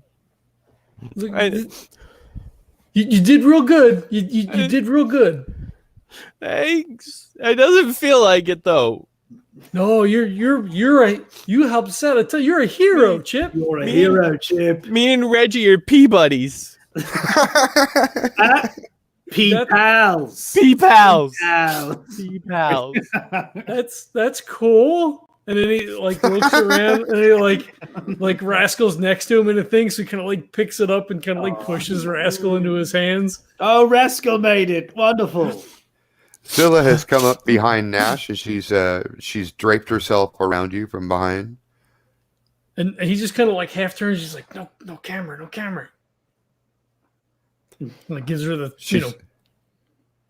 She's batting her eyes at you in the way she does when she wants to have sex, and she tries tugging you away from the group. Oh my Oh God. not right now. She goes, I can't wait any longer. And she gets down on one knee. Both cameras hover facing you. And she says, Jack Nash, will you be my co-star? There's like an awkward pause because he doesn't know what to say. Okay, go ahead and give me a brains roll. You know her pretty well. This doesn't seem like her. It doesn't. Oh, I got a 6 again. A 6 and a 4. Okay, this is a yes and. You can think about what the and is, but the yes is you know Scilla well enough. She would never consider anything like marriage. That simply doesn't make sense to her. You would have said yesterday that sharing the limelight wouldn't have made sense to her either. Asking you to be her co-star is as close as Scilla Sardassian might ever come to asking to be her husband. Yeah. Jesus. And you tell me. And the credits roll. Can the end be? Can he like intuit? Is she under some kind of like? I mean, obviously we're under stress, but like, is she affected in some way by the pink thing? Like, has this altered her perception of what's happening? The first time you noticed her staring at you with that big-eyed look was when she was floating in the cow and you grabbed her. Mm-hmm. Oh, I wonder if this is like mind fucked her altogether. This is like oddly sweet and romantic, and I hate it.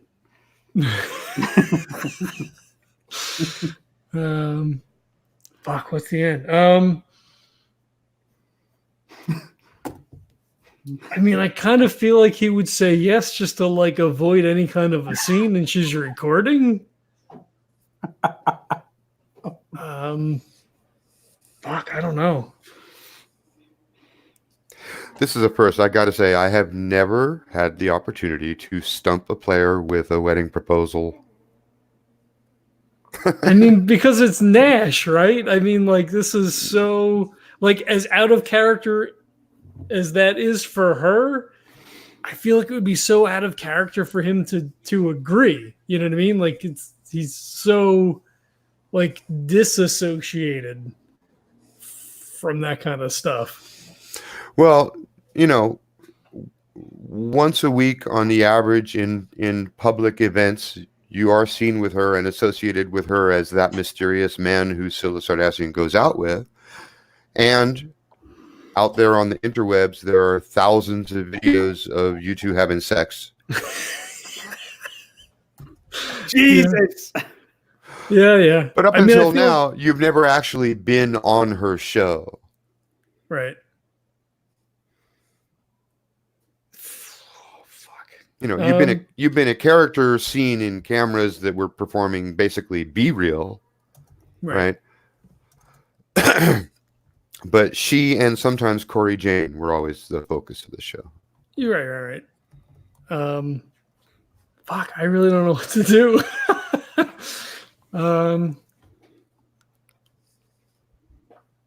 Let me roll for it. I don't know. Let me roll.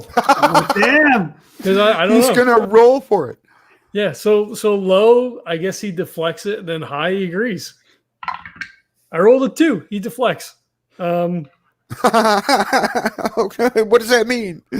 So he's like, yeah, babe, I'll be on the show, but like, I gotta take care of Chip.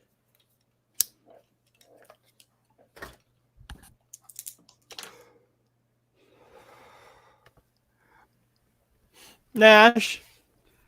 Yeah, Chip. They never gave me my candy after dinner. She looks at Chip, and she looks back at you, and then she looks at Chip again, and then she looks at you with a look in her eyes like, "Oh, he's special." And so she goes, "I'll be right over there." Hey, Miss, your boobs are bright. Thank you. I'm glad that you noticed. And she goes and sits in the guest chair. She's not upset. She thinks you're busy with this obviously challenged young man, so she'll give you some time. And she clearly doesn't remember him. Because they've met before. But there would be no way that she would remember. Well, yeah, absolutely. Now he hasn't been out in months. He's like pale, and he's on medication constantly, so his eyes kind of glaze over. Doesn't get a lot of exercise, so he's in poor health. He's wearing pajamas, wrapped in a blanket, and carrying a teddy bear. Yeah. No, she does not recognize this as the same man. To be fair, even when I was healthy, she barely recognized who I was. Yeah.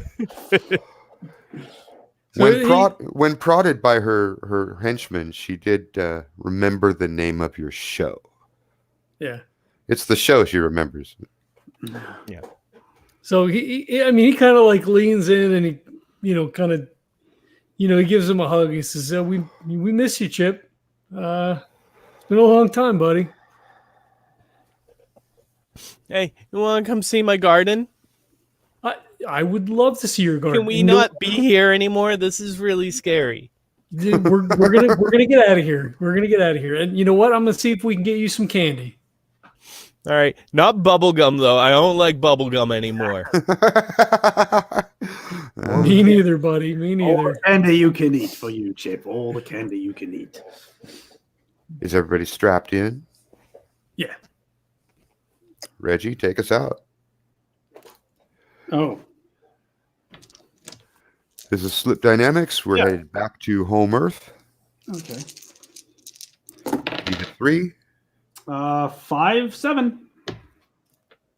That is a yes, and I'm not sure what the and would be. Yes, and the Marduk just materializes. We're back in time. None of this happened. Sorry, that would be a little too special for just an and. Yeah. Yes, and Yes, and Bento is there as well as the rest of the loose guns to greet you. oh, that's nice. Yeah. And the world is still there. Oh, good. Look, the world is still there. The world is indeed still there. I guess everybody, you can let the foreman know that the emergency has been taken care of. It's gone. Bento's going to be pissed when we tell him about the Marduk.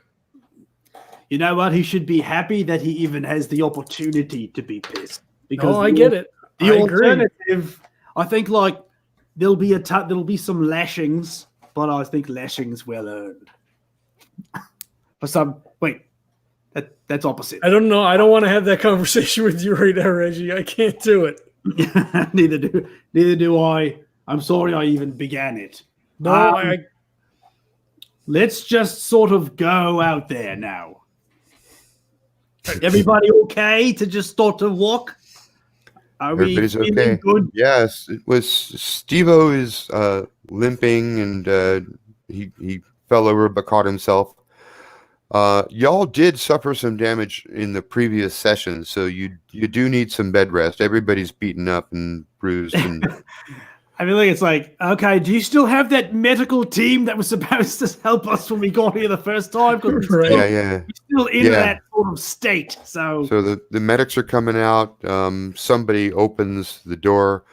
Bento's standing there with the rest of the loose guns. They want a big group hug. They're glad to see you back. Bento has filled everybody in.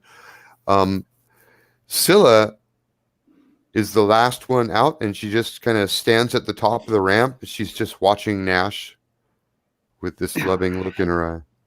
Nash is just trying to obfuscate as much as possible at this point. So he unstrapped Chip, he helped him up, he's got his arm around him, he's helping him down the thing. Yeah. just all the mess just everywhere. Oh man. Oh. There's a big group hug. Everybody's slapping everybody on the back. Chip doesn't know who these people are, but they seem He's still friendly. giving high fives.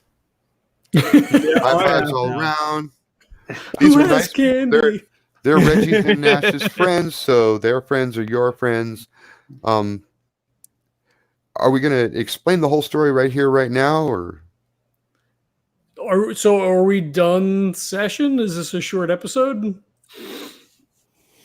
Are you saying, are we going to go into post show or? No, I mean, it could be a short episode, but actually what I was saying was, are you going to tell Bento right here, right now that you dumped the Marduk into the pink planet? I see. Or are you going to let that detail slide till you're at work later or something? Good question. I think so. Chip's in the group, and Nash just kind of Holding the them dog's paws up for high fives now too. Yes. He says, "Look, boss, we're pretty beat up. I got to tell you something, but now's not quite the time. I don't think. If we could circle back in the morning, we're gonna need a break here." You should see. And then we got the ship and big world of pink, and it looked like bubblegum, and bubblegum's gross now, and me and Reggie are pee pals. That's right, Pals. my man. It was great. Oh, and then Nash like hit a button, and like I heard like a whoosh, and then you could see the ship kind of like drop, and it went like, and when it hit the pink, it was so cool. And he just kind of like hangs his head a little bit. That was okay. Thanks, Chip. Thanks, a lot, buddy.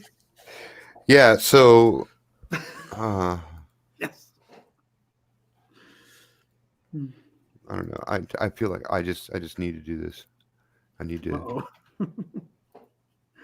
We're getting his picture.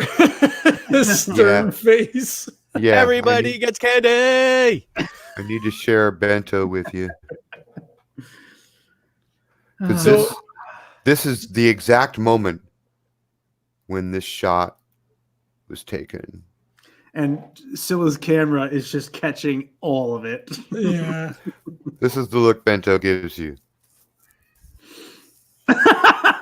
Okay. He so like Nash kind of like hangs his head, and then he like throws an arm over Bento and kind of like steers him away a little bit. He says, I know you're pissed. I know you're gonna be pissed. I know you already are, because I know that you know. And he kind of looks over at Chip. We did what we had to do to fucking save the world. Nash, join the pee party. I don't know what else to tell you, boss. I know it's a lot of money, but I mean, you're here and you can be mad because we did what we did. I don't know what to tell you. He looks at you really sternly for a minute, like literally a full minute. And he says, well, if you're willing to let bygones be bygones, Dark Matter made more than enough money to pay for the Marduk twice over in the deal with X Investments. I mean, Tell you all what, right. it was wrong of me to make contingency plan B. And it was not so great of you to dump my ship out like so much garbage. Like he just holds his hands up like, fuck. So he offers you his hand and says, call it even? Even Steven. He takes his hand, he shakes it. And just then Scilla comes up and she says, I'd like to get in on this deal too. I'll finance any expeditions you want to take, anywhere you want to take them, as long as me and my co-star both get starring roles. Now Bento has a chance to give you that look again. He just kind of looks chagrined. He's like, yeah, If you want, we can iris out right there. But again, I'm not planning on a short hell no. episode. Because Chip runs over and he goes, me too, and throws his hand in the middle. And the Star Wars music plays. Yeah, there's a bit of a new situation, boss. I guess we'll have to talk about. The rest of the loose guns all come walking up, and Tom says, "Hey, I'll bet you guys are ready for a drink, huh? Let's move this party." Like Nash kind of like gives him a dirty look, but like not a dirty look, because I don't know that they know like what the situation was. He like goes to say something, he just like shakes his head. Bento says that's a good idea, but I'm famished. Let's go someplace we can eat. I'm buying. I want a hot dog. Yeah, Nash just kind of slaps him on the back.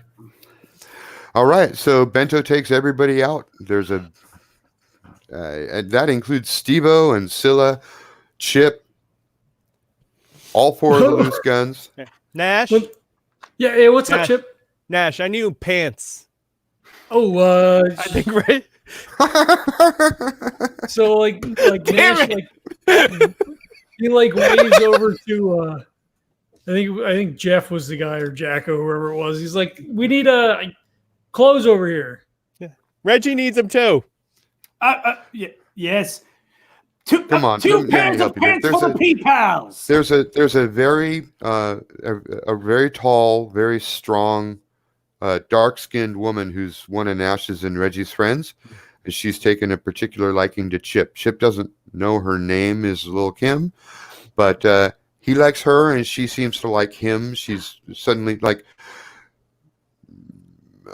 feeling maternal or something toward him, and so she's helping him. Baby, we're gonna get you some pants. We're gonna get you some hot dogs and whatever you want. You come with me. You've had a hard day, baby. You tell me all about it.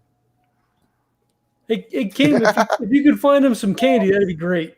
Loves candy. No gum. No bubble gum. Yeah, there's a little commissary here. There's all these machines you can get stuff. Come on, baby. Kim's gonna buy you some candy. Yes. High five. She Chip gets his candy. Right. Pull my shoulder. Ah. Bento takes everyone out to dinner, and I guess everybody tells the story of how you rescued the Sim Star and saved the planet Earth. And that's how we save the world. Reggie turns to no one and just says, No, I guess Scylla's like up real close on Nash for the rest of the night and all that kind of stuff. Yeah, this is real. She is. You have, in her eyes, you basically saved her life twice. There's no way she could ever repay you, and it doesn't matter what it costs. She will be loyal to you, and she wants you to be part of her life. Oh, it's so weird. Yeah, because Nash and Reggie had a conversation, and Nash was like, this can't last. Like, forget it. Like, how long is this going to be for? So he's And like, then absolutely, you had to go and save her life. till death do you part. He's like absolutely got he's got his hand around her shoulder. He's like absolutely like, rubbing her shoulder, and everybody's like laughing and whatever. And she's all snuggled into him, and he's just kind of like he's over here somewhere. Reggie. Yes, Reggie. my Nash's- pee-pal. Is that Nash's girlfriend? Reggie slowly kind of looks up at Nash and Scilla and just kind of takes in what they're doing. He just The you know one what? with the glowing boobies? yeah, of course. Yeah, you know what? Yeah. Ew. I know, Do they right? do they Right. like kiss and stuff? You don't even want to know, Chip. And Ew. Reggie throws his arm around Chip and steers him away from. Nash. Ew. I think that's good. And the guns are all talking, and everybody's there, and there's some people are drinking, some people are not drinking, many conversations happening. It's a large group, lots of people at this table. And I think it really is a good place for the camera to pull up as Chip is going, ew. Nice. Julio and Reggie still don't make eye contact. They're on opposite sides of the table, like diagonally across, like as far as you could get. God damn. Nice. Very nice. Well, Shit. that was not what I expected. But all right. So before we get into all that, thank you for running. It was awesome Thank to have you. Chip in tonight. That was pretty cool. I had no idea that was happening. So that's great. I want to thank everybody for checking it out. We have a new thing that we're doing now. We're doing as this Patreon gets put together, we're going to be doing post shows as a level on the Patreon. So we're going to wrap this up here and then do a post show after. So thanks for checking it out. Please support the sponsor, Birds of a Feather Coffee Company. They're a small batch craft coffee roaster. You can get the legendary brew. It's a nice medium roast. It's fantastic. I'm getting ready to order again. I'm almost through my first bag so far. They also have a decaf. They have a light roast and a dark roast. The dark roast is the Night Owl blend. It's also fantastic. That's what I was drinking before. If you use the code LEGENDS10, you're going to get 10% off your order, and shipping is always free. The holidays are coming up, so order early, order often. If you try it, we know you're going to love it. And it's roasted by our GM, Neil. So it's roasted to order. It's always fresh. You're going to get it a couple of days after your order. Can't ask for much more than that. And a couple of bucks comes back to the show, helps us out. So we hope you'll do that. Also, ratings, reviews on iTunes or whatever your podcatcher of choice is. It's fantastic. Helps us out a bunch. Doesn't cost you a dime. Tell your friends. If you love Day Trippers as a system, Todd's got Patreon as well. You can throw some ducats over that way. Again, tell your friends. It's an awesome system. The core book's, what, 15 Core book bucks is or something? $5. Cheap as hell. $5. Yep. Yeah, it's available at Drive-Thru RPG and also on itch, but there's just, if you forget that, DayTrippersRPG.com. Yep. There's links in the show notes, so please check that out as well. And we'll catch you next time. Bye. Peace. Bye. Just leave in silence so I can edit. Because we're not jumping into another thing. So that was cool. I had no idea that Chip was going to be around tonight. I got it. Fuck? Okay, listen, that was 22 episodes, right? Which, classically speaking, old school television, that's a season. That was the season finale right there. Woo! Saving the world, getting Chip back. That's awesome. A nice little two episode. I like that with the whole bullshit from the previous one. God yeah, damn. yeah. Woo! That was intense. That was crazy. That was. I like that. Experience points 14 for both of you, I'm and gonna actually do this. 2 for Chip. Yay! Yes. Oh man, I'm not even gonna ask. It's a 14. You said. Yeah. Just gonna read it. I'm just gonna have to figure this out for myself. 14. All right. So how long were you playing? I know we kind of talked about it around a little bit as far as bringing Chip back in for a guest thing or visiting in the hospital or whatever. What kind of like prompted you to jump in? Oh, just because I had a little bit of free time, and so listening to the big thing that did it is I'm listening to the podcast, and it was the episode where Reggie finds the Zoom. And then they have the internal monologue. They talk about the last time, and then John mentioned the last time he used Zoom and everything, and Chip. And I'm like, oh man, I can't that's still open. I want to close that now. I want to figure that out. And so that's when I was so sorry, Jay. I mean, if you think about it in terms of the bigness of the dramatic stakes, saving the planet Earth.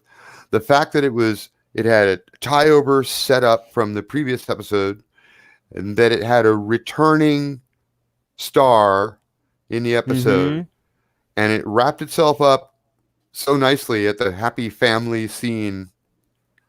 That really, honest to God, does feel like a season fucking finale right there. Absolutely. Yeah. It's good. Well, and I think didn't we talk last time about jumping forward a little bit and doing some downtime? We're both hurt, we have XP to spend, all that kind of stuff, and kind of pushing things a little bit. So that again ties in really nice. There is, with the game as written, you don't have to particularly be conscious of how much time has elapsed from one episode to the next. There is nothing stopping you from jumping a year in the future if you want to, whatever, Yeah. Or you could decide, hey, if we're starting a new season, we could do a new theme. Maybe in the next season, Jack and Reggie have gone off and started their own firm.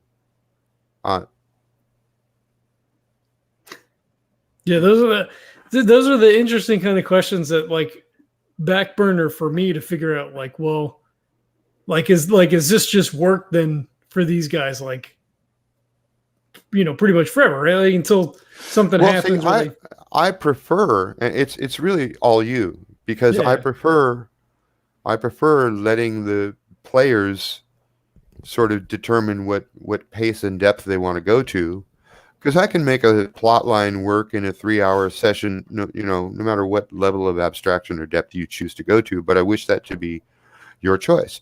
And as you know, the game is written is generally intended to run more fast and loose than you guys play it. Not as much RP, a lot more comic book kind of, right, more pulpy TV series, right?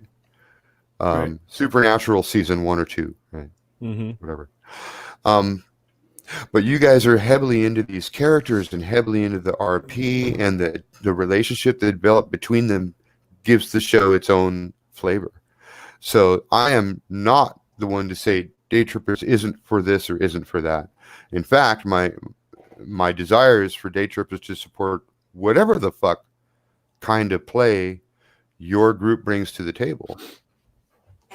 Right, yeah, right? We broke it in the first season. Well,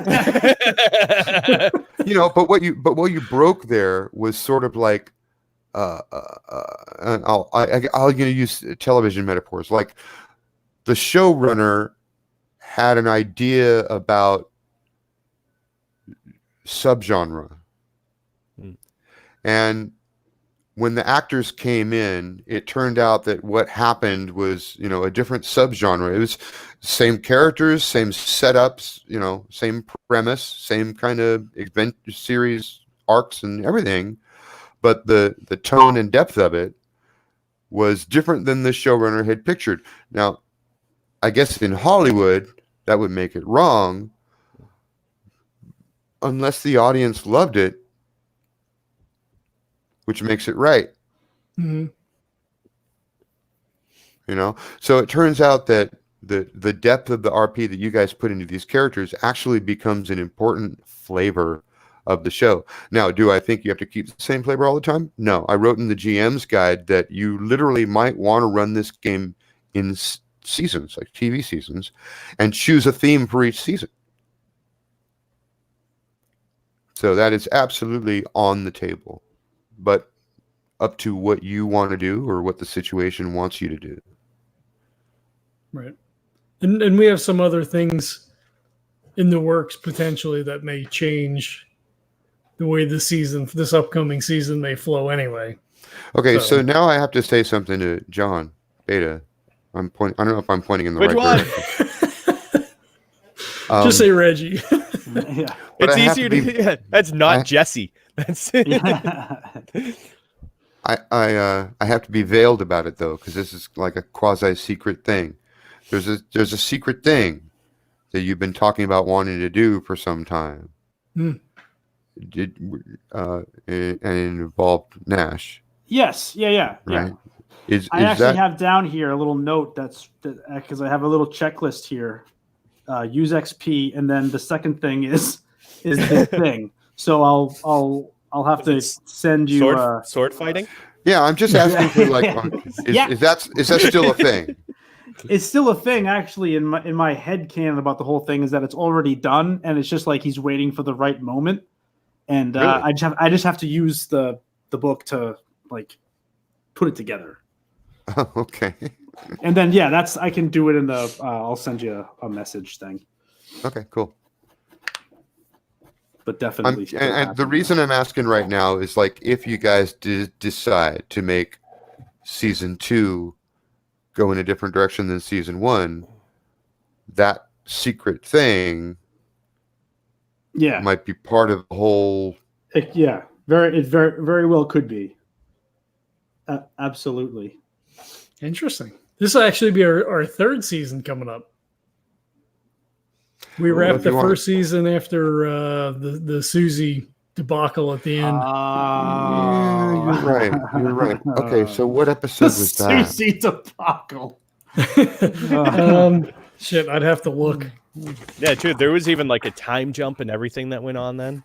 Yeah, after the Susie thing, and they threw themselves into the work and all that stuff. That was, we jumped like 6 months maybe. Yeah, it depends. That also could be true with a long TV series. Like if you're talking like a 22 episode series, they usually don't do like a mid-season break type thing. Yeah, you're probably right. Yeah, it was about, well, that's true too, I guess. Because I think it was about session 7 or 8 when we wrapped that, and we called that a season. It's stupid, but I'm really curious now, so I'm trying to look it up. Because my notes are ripped out, and it starts at session 9, and that's when we were going to a dream world. There was a bunch of changes for you though at that time, right? Like, I can't remember when exactly I came on, but I know there was a lot of like changes going on. Yeah, because you helped with that, the push to try to, rescue her or find out what was going on. Damn it! And it was relatively early still. Yeah, because then we did the time jump. Nash bought a house. You got into your own place. Reggie came on fairly early too because him and Chip hung out for at least a few episodes. Well, he destroyed Chip's life. Very true. Until I ruined his adult life. Very true. I forgot. I have a quote from Reggie, and I meant to throw it in the episode, and I totally forgot about it. What was it? Mm-hmm. Yeah, I have. Intensity is what brings us to victory. Oh shit! You said you told Chip that in the very first episode when he was like having trouble getting his shit together. Oh my god! Yeah. Well, that's a great quote. There is a reckoning for Reggie regarding what happened with Chip. So I don't know to what extent but that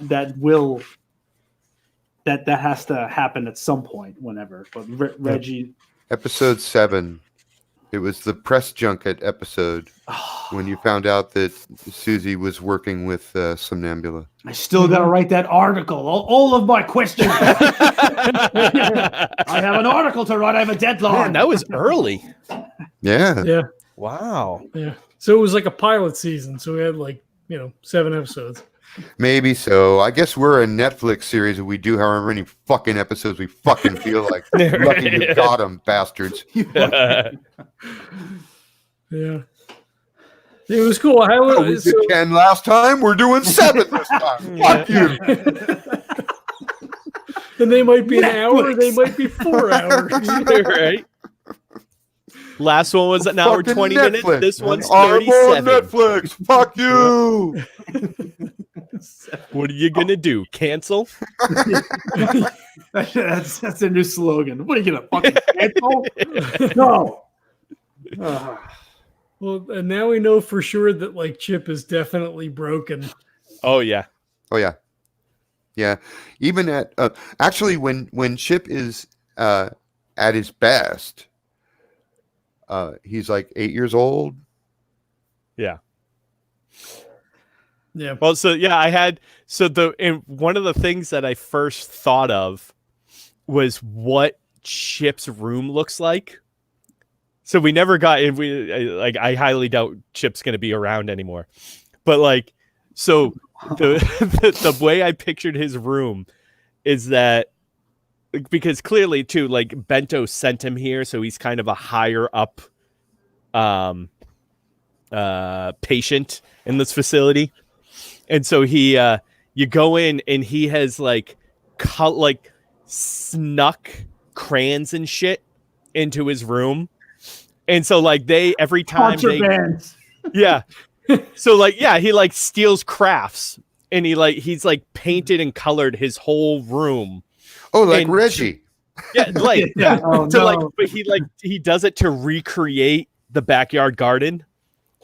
And he's he draws faces on all his pillows to be all his friends.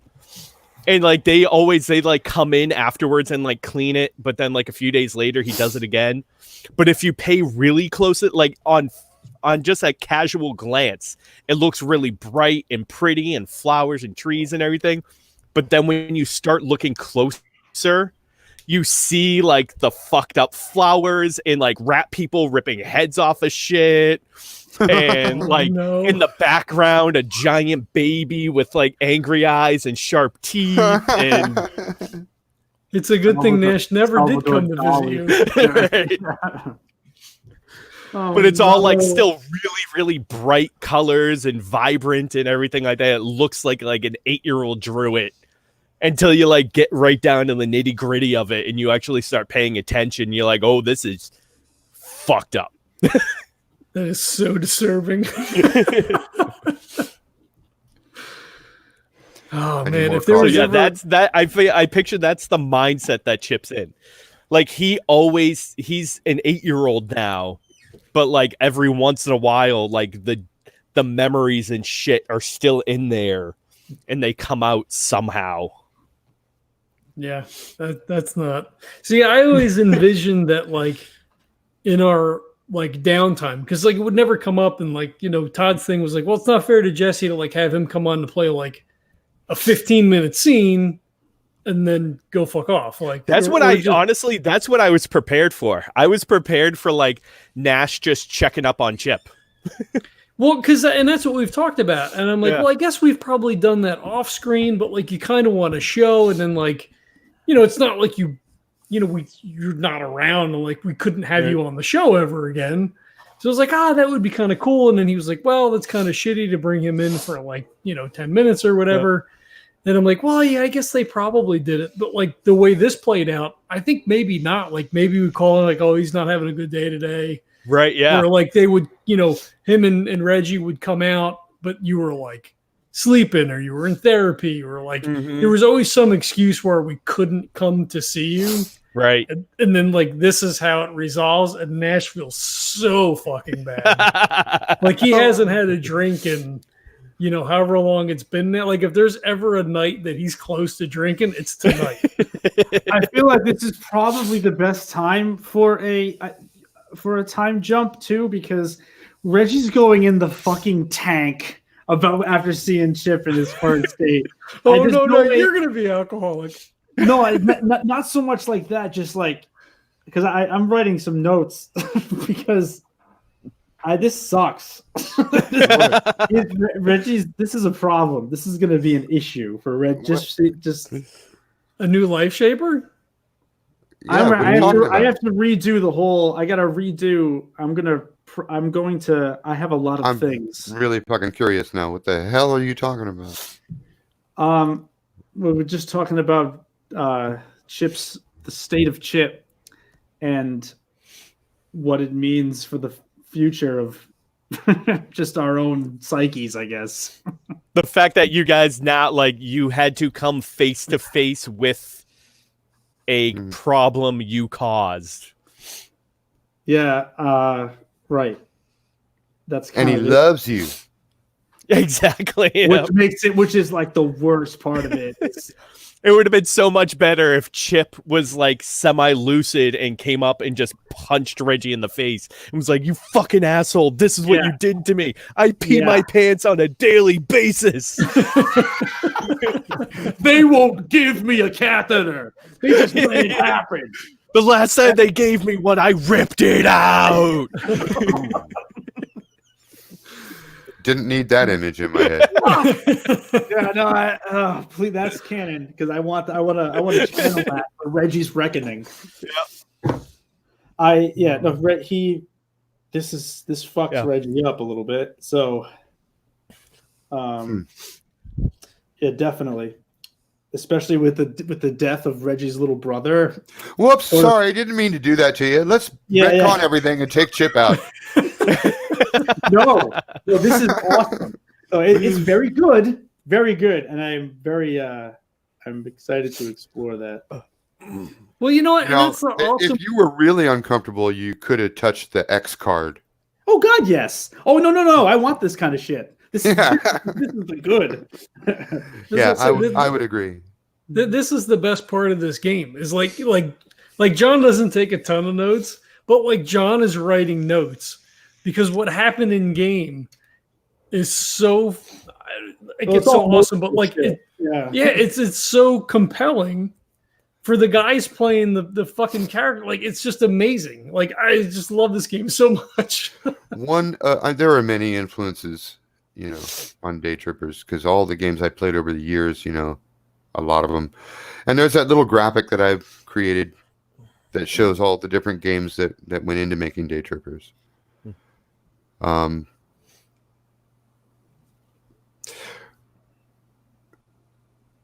Oh, Jesus Christ. Now I'm blanking on what the hell I was going to say.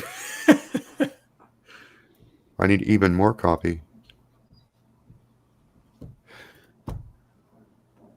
Now I got to find it. I just got to find it. Would you say, Jesse, that this is Chip? This is Chip now? Oh yeah, absolutely. Yeah. Oh yeah, this is Chip now. I mean, in fact, I'm only when he is heavily medicated with the exact right balance of doses. Like you saw Chip at his best. Because strictly speaking, the idea that Chip can actually interface with you on a meaningful level is kind of breaking the rules.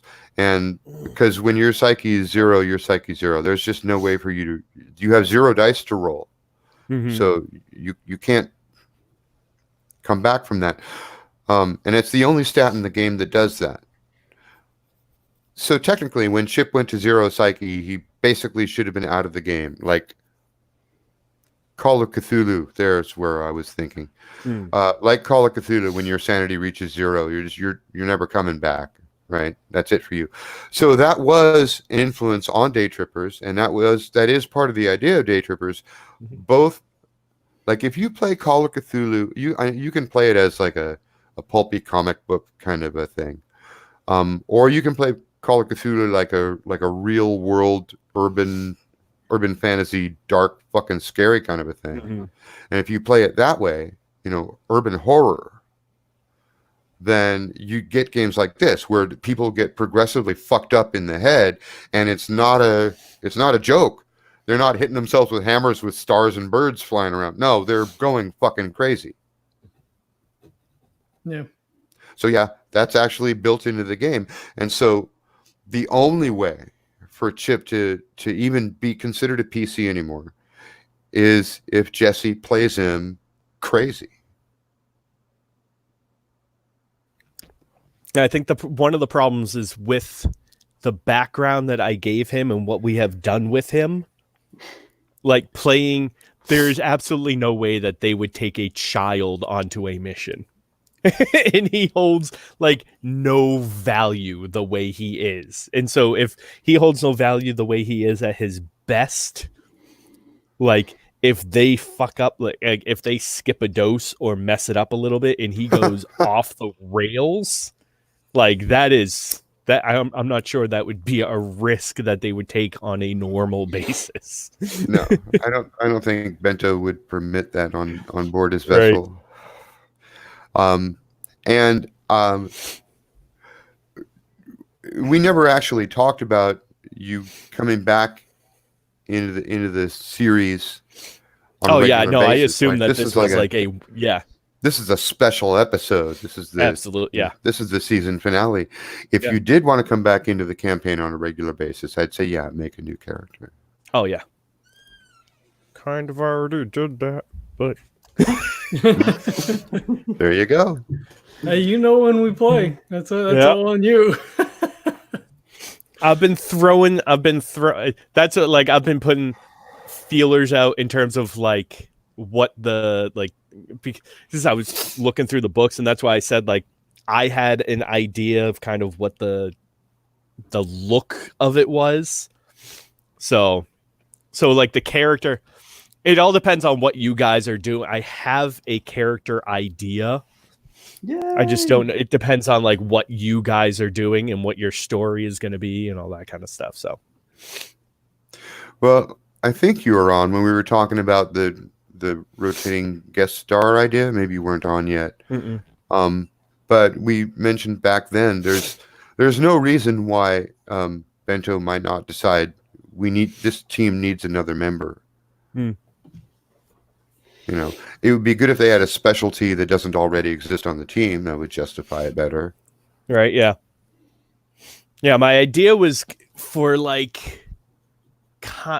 almost like a programmer of sorts, like not somebody who is into like the technical aspect of it, but I went for what was it, like programming, encryption, Some more that like kind of security. stuff. Yeah. Okay. Like the man in the chair. Yeah. I had the idea, because when I was thinking of it, it probably my concept was also very highly influenced by Shadowrunner, because I've been listening to a couple of Shadowrunner APs too. And so like the idea I had was he has like AI bots that he creates for specific things. So he has like one that is for like implanting bugs, one for brute force hacks, all that kind of stuff. And I would name them after the Pac-Man ghosts. So I had Inky, Pinky, Blinky. And Yes. Okay, sorry. Yep. John sold. But yeah, where the whole aspect came in is I wasn't sure. The way I originally pictured him was actually having like contacts that had were like holographic so that he could see images, but then that didn't really feel like it fit too much with the flare. So then I had him more of like with like a heads up display visor type thing, and Jory LaForge. no, like see through, but like larger, attached to like almost like headphone style things, and Nice. so Yeah, all of which, you know, I mean, the Ubiquity Project, which you know about to varying degrees, began as an effort to answer the question, what would the world of DayTrippers be like? And like DayTrippers, it started out being very loose and from the hip. But then I began seriously asking myself this question because, like I've said on the Fractopia podcast, you know, it's never been harder to predict the future. And part of the reason why is because we have all these accelerating multiple technologies that feed upon each other and converge to create even greater technologies, which accelerate even greater. So, you know, like if you have throughout all of human history thus far, there's been like one major invention we had to figure out how to live with at a time. And now they're happening like dozens per year, and it's only going to get faster as AI comes online. So it's not so like if there was only one technology changing, then a good science fiction writer could sit down and extrapolate what that's going to do to society, how things might change. But there's 10 things changing, and they fold into each other and create new things that make things change even faster. It's like, dude, all bets are off. We don't fucking know. And it became a very serious question that nagged me so much. The project shifted in tone. It's still the technology of 100 years in the future. So everything I write in Ubiquity is, in fact, does exist in DayTrippers. And that means augmented reality classes. Yeah, they're there. But it's a lot more serious than DayTrippers. Yeah. So I mean, that's how I usually always picture, because I know there's two different ways to picture future tech, and it is like the pulpy 70s version, like the way you picture Star Wars when it was first created. Like everyone has like kind of semi big helmets, and there's a lot of big buttons and everything. But that's because they didn't know what technology was actually going to look like. But like now, like you said, if you take the tech from now and try to fast forward it, it looks a shit ton different than they would picture tech 100 years from now, even just 30 years ago. One thing we figure out, and it takes like 30 years actually. So interesting that you mentioned that number. It takes like 30 years for an invention to go from new to like generally accepted. So it basically takes a generation or a generation and a half. And then that new generation that comes up, they're like, fuck, that's always been there. You don't know how to work it. You're an idiot, you know? Okay, boomer. And then once it becomes like universally accepted, taken for granted, like taken as like not only this doesn't just make life better. This actually is necessary, right? Mhm. Like the electric engine, for instance, right? Initially, they were big, expensive, only on factory floors. But then engines got smaller, and we started putting them in little like oil derricks and shit. And then they got smaller than that. They got so small, so cheap. We started putting them in 99-cent toys. Right. Right. So as time goes by, the technologies we depend on the most become invisible. They're like the wires behind the wall in your house or the plumbing under the floor. They become invisible to us. They seamlessly integrate into other aspects of our lives and just become, you don't even think about it anymore, right? Like what's under the hood in my car? I don't know. As long as I turn the key and the car starts, I don't need to. Yep. So that's where shit's going to go. Like once we get used to like AI talking to you, then there's no need to have a screen anymore. It'll be somewhere on your body or implanted under your skin, and then it'll just fucking talk to you. Yep. Well, I mean, talking about like generational differences, like I have 3 Google Homes in my house, right? And my daughters know how to use it and interact with it on a regular basis. Like they know it's mediocre stuff. It's like they set the alarms for the timer for brushing their teeth, or like they ask it to tell them jokes or like stuff like that. But it's like it's a part of their daily life. It's not unusual to them. Right, exactly, because that's what they are growing up with, and that's what they will grow up with. Yeah. Where it's like you ask somebody who's like my age or a little older or anything like that, they're like, nope. Like the vast I think I was watching something and suddenly feel very self-conscious talking to a machine. Exactly. Yeah. Well, it's like I have my mother-in-law has Alexa, and she like they put in like politeness stuff to it so you can say please or thank you. And she's like, I refuse to do it because it feels weird saying thank you to a machine. It's like, but my daughters do it. They say please and they say thank you and all that. They treat it like a person. And it's like, the Hello Robot video. It's like a short little not TikTok because it was before TikTok, but it's just like 15 seconds long. This little Japanese girl, she's probably like 3 or 4 years old, and she's like all bundled up in her winter coat. And there's like it's probably like a fire hydrant or some kind of, I don't know, security device or whatever, but it's just sitting there on the sidewalk, and it's brightly colored, and it has 2 discs that could be taken for eyes and a line underneath that could be taken for a mouth. It was not intended to look like a thing, but it's got connectors on each side for fire hoses or whatever, and those could be taken for arms. And so, if you squint and use your imagination, it could be a little robot. And there's this video of this little Japanese girl. She's just walking down the sidewalk and she sees it and she goes up to it and says, "Hello, robot," and gives it a hug.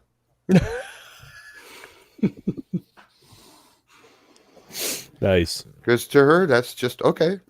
My world has happy little robots. Exactly. So that's it. Yeah. Yeah. So damn it. So now the conversation that we are having now is completely is actually bringing me more back towards the original concept I had of the character. Of Chip? No, not of Chip, of the programmer guy. Oh. Yeah. What's the world what is it like in terms of, because I don't think it's ever been brought up before in the game. Is there like augmentation? Like what's the level of like robotics in the world? There are robots, or like just in terms of like personal implants. There are many different types of personal implants, but what's probably more very true. More popular than that is nanotechnology, which modifies or supports or in some cases even replaces fluid and dynamic systems within the body, making people like cancer resistant, healthier. So now again, for those who can afford it, because it is still a capitalist society. In fact, corporations have taken on many of the roles of government. And corporations control their district. The most powerful corporations are basically states. Wow. There is augmented reality everywhere. Most people in middle class or above walk around wearing AR goggles, glasses, or contact lenses when in public, because there's like shopping malls full of augmented billboards and shit, advertising fucking everywhere. Every square inch of every city is covered in advertising, and depending on what type of AR network you're subscribed to, you see different ads. People's apartments can be covered with ads because the ads give you credit, which adds to your universal basic income. Yeah, I think that was brought up in nice. That was actually brought up when you were talking about Nash getting a place. Yeah, Reggie's place has ads on the walls. Oh yeah, Nash's does not. Yeah, exactly. Yep. Yeah, so the level of technology that you're basically tied to, or the level that you choose to be tied to, is completely dependent on your social class. It's a very socially stratified society. Reggie uses those ads to determine what not to buy. And that's a John thing. That's not That's why Nash doesn't have any advertisement. Right. So that's it. All right. So as, because I'm basically going into, I went There into are, the, by the way, I went into, to answer your earlier question, there are robots, but again, only rich people use robots that actually look something like a humanoid. There's no need for most robots to actually look like a humanoid. Yeah. Only the rich waste their money on that kind of shit. But most there are cat robot. But there are most of the robots look like Marty at Stop and Shop. There are pizza delivery bots. There are drone bots that fly back and forth delivering Amazon packages across the city. And there are bots that do jobs like stationed behind a desk or next to an operating table, but they don't look like humans. They look like whatever we need them to look like.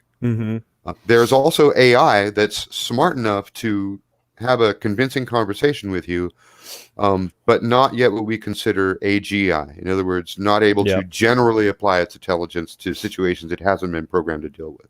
Yeah. Like the bartender bot from Fifth Element. Do you want some more? This guy's trying to talk to it, spill his guts out. Just, do you want some more? Yeah. So as an outside purveyor of the podcast and everything,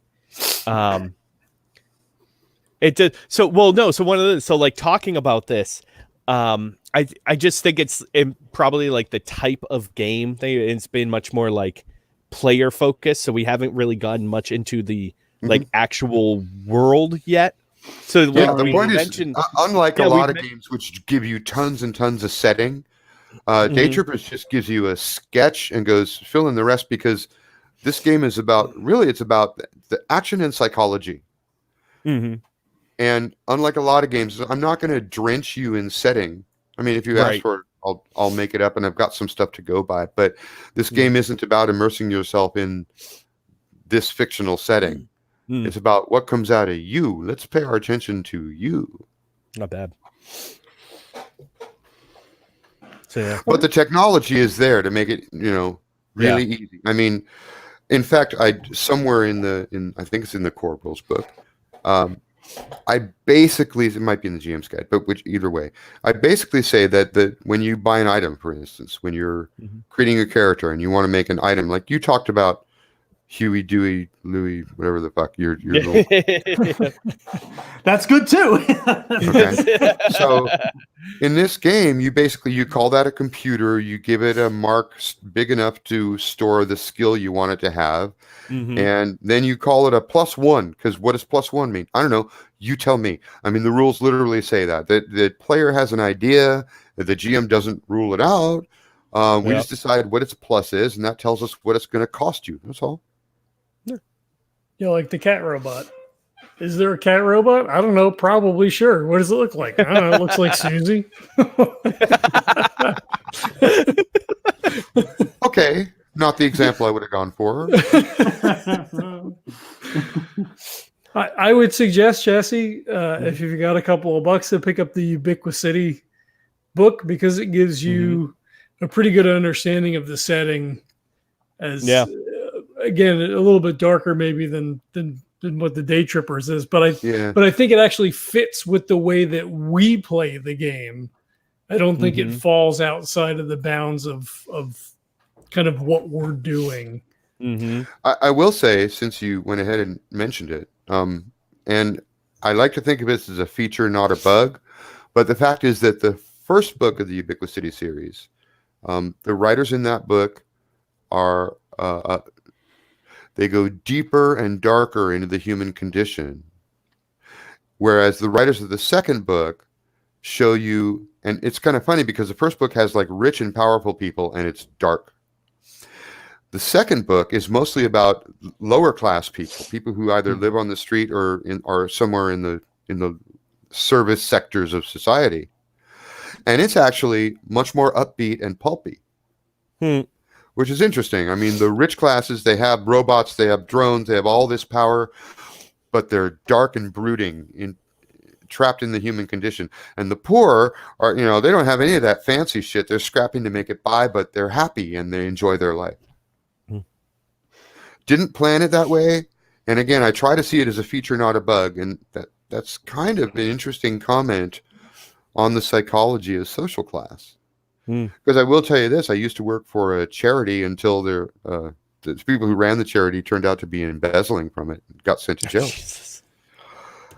But we found that because the racket, the way that it went was we had a 30-minute long infomercial basically that showed you starving children and told you how they needed their money, and then the phone number would flash on, and me and a bunch of other temp workers were in this big warehouse separated into tiny cubicles with a phone that would ring, and we would answer and sell them our packages and try to get them to donate as much money as possible to Child Help USA, which since it's gone under because, like I said, the owners were fucking assholes who were skimming money out. Anyway, we found that when we were targeting the poorest zip codes, we got more contributions, not necessarily bigger contributions, but a lot more contributions. So poor people give to charity more often than rich people. Empathy. Right. Yeah. Yep.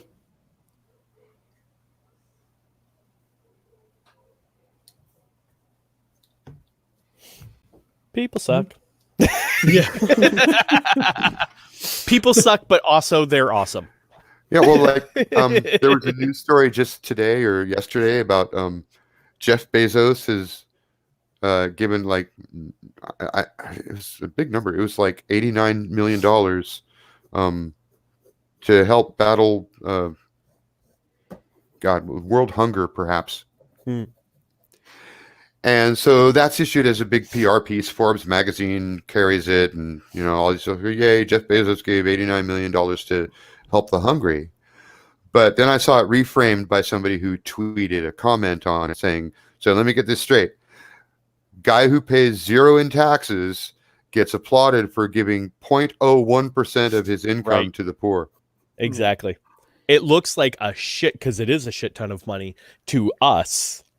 But to him, it's like it's the penny that he's carrying around. Nothing. It's like if that was his taxes, he'd have nothing to complain about.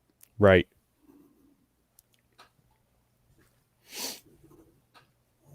Broken system. And if he were paying taxes, this is probably also how he doesn't pay any taxes. That's a write-off for him. True. That's not true. That you're right. Well, that's not even a true. That's not what they don't they talk about how true altruism is when you do something expecting nothing in return.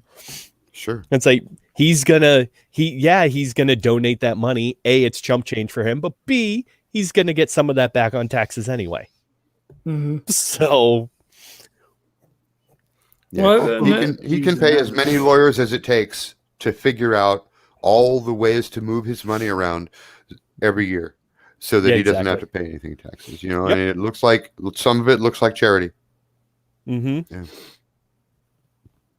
Most of it looks like transferring to a bank in the Cayman Islands, but right. Yeah.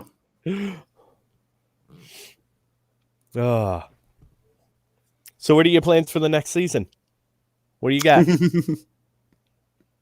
I don't like. I'm like personally as a player, I'm at a loss because this is a pretty fucked up episode. Well, how much? We don't know. How much Well, not money only did- that, not only the stuff that we talked about regarding this episode, but also the fact that, you know, just during the week we were talking about changing the format, having guest stars.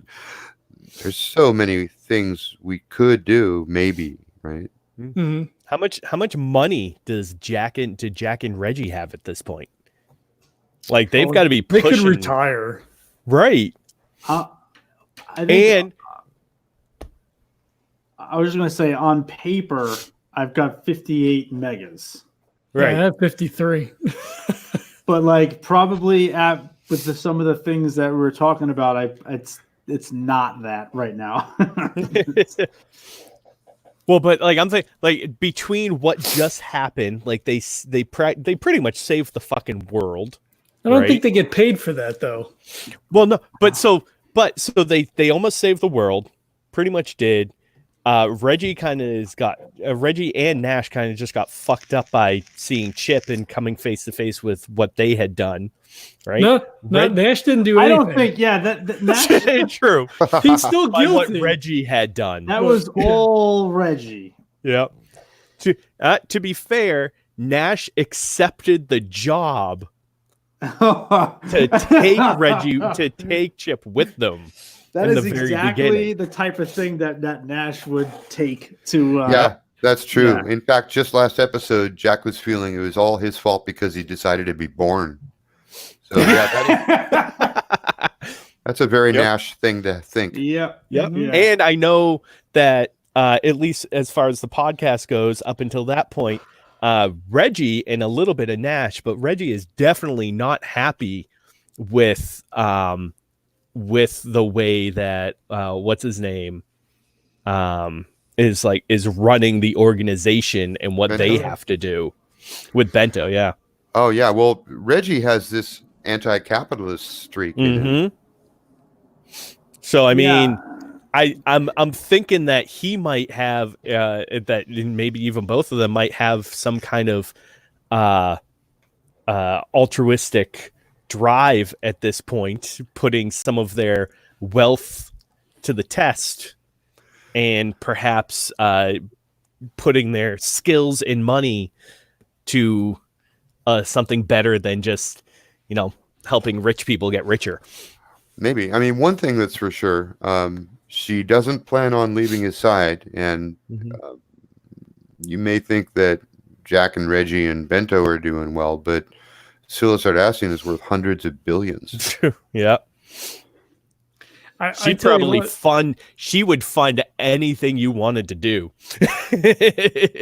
Yeah, No. well, she said that in the episode. Yeah. I kind of feel like Nash at this point, because I don't know who's paying for Chip's care at the place, but I almost feel like Nash would be kicking in on that fucking bill at this point. That's one of my notes. Reggie was. That's what I feel shitty that I didn't think of it beforehand, but like that's what Reggie would put. He'd probably have like 75% of his gross pay just go. Get that man all bills. the crafts he wants. Yeah, just quality of life shit, just all of it. I kind of think that Bill has surreptitiously been paid by Somnambula Inc. to keep things quiet. Oh, that's so fucked up. I have a vague memory. When I was writing it down, I said, "Wait a minute! I think we talked about this, and I think it had something to do, and it never sat right with Reggie.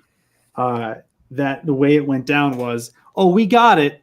just don't talk about it. And then I hated every moment of that. Correct. But now- So yeah. let me come full circle again, because this actually does affect something that we said earlier in the mission. In fact, the entire reason for Chip's presence on this mission tonight, the only reason Bento knew about Chip's dream, was because Somnambula has been monitoring Chip the whole fucking time. Yeah, and that's another reason. Yeah, And that's Chip has a dream link to Reggie, yeah. which means Somnambula has probably seen some of your shit.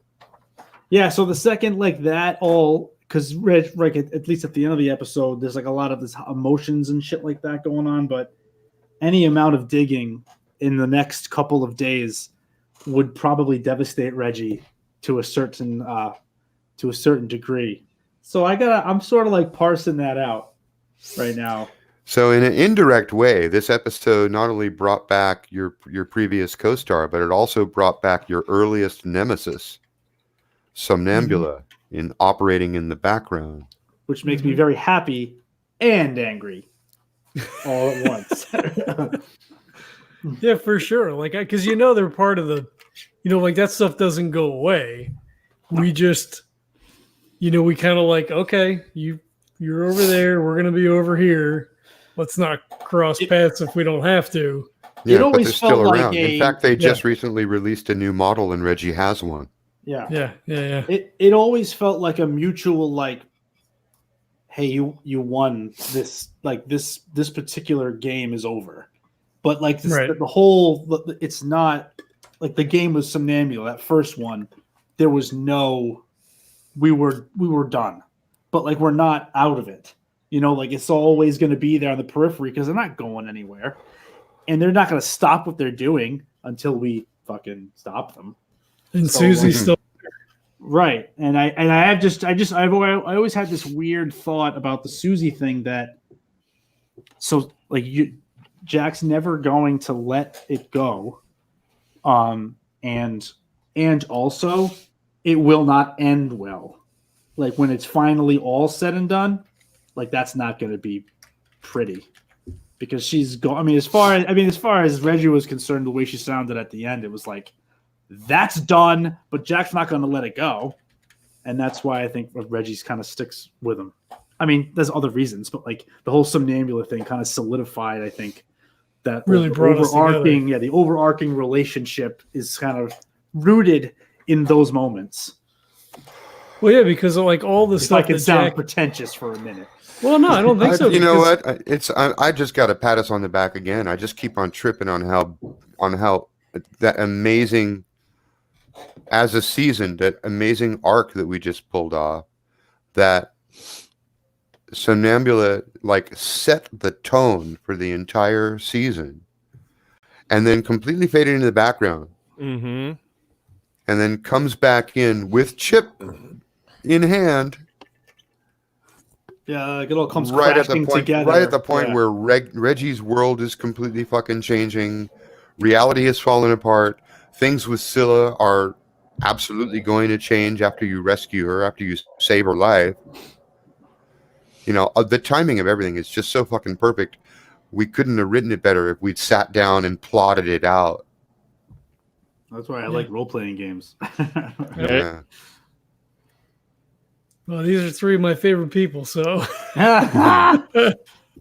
This is the only thing I'm doing right now, and I look forward to it. It's I've never felt so like, I mean, this is going over the course of the entirety of my role-playing game experience, but just like the Reggie Aloysius Carlisle, it's like it's like I have the biggest connection to this stupid bastard. He was going to eat the damn. Do you know how literal? Do you know how fucking literal I took the whole eating thing and the pink thing? I was going to eat that thing. I was Okay, Reggie. I'm going to go ahead and spoil something, because in an alternate reality next door, you did eat the thing, Yep. because that's the only way to kill it. Either that, I was going to eat. Oh, God. Now, to be fair, you didn't literally have to eat it. You could have soaked it in dilute hydrochloric acid. Shit! I knew it. I had that right here. I wrote it down. Hydrochloric citrus, whatever. But yeah, that was it. Stomach acid is the only thing it can't eat. Oh, Wow. so my instinct was okay. You know what? It was 100% correct. I'll sleep a little better knowing that at least my instinct was correct. Yeah, it was. I want to know what. But all right, but you It was can't either just that or I was let going him- to let it eat me. That was the other Yeah, thing. you can't just let him off the hook though. Like something had to have happened. Oh God. Oh yeah. There had to have been like a. Hey, yeah. I mean, you've got like IBS now. Yeah. Probably something like that. Which is fine. Well, okay. There has to be oh yeah. almost like like a warlock-esque, but like where it becomes the patron in his belly now, Oh no. this is, providing creature- power. It's the the Cypher creature System itself- character.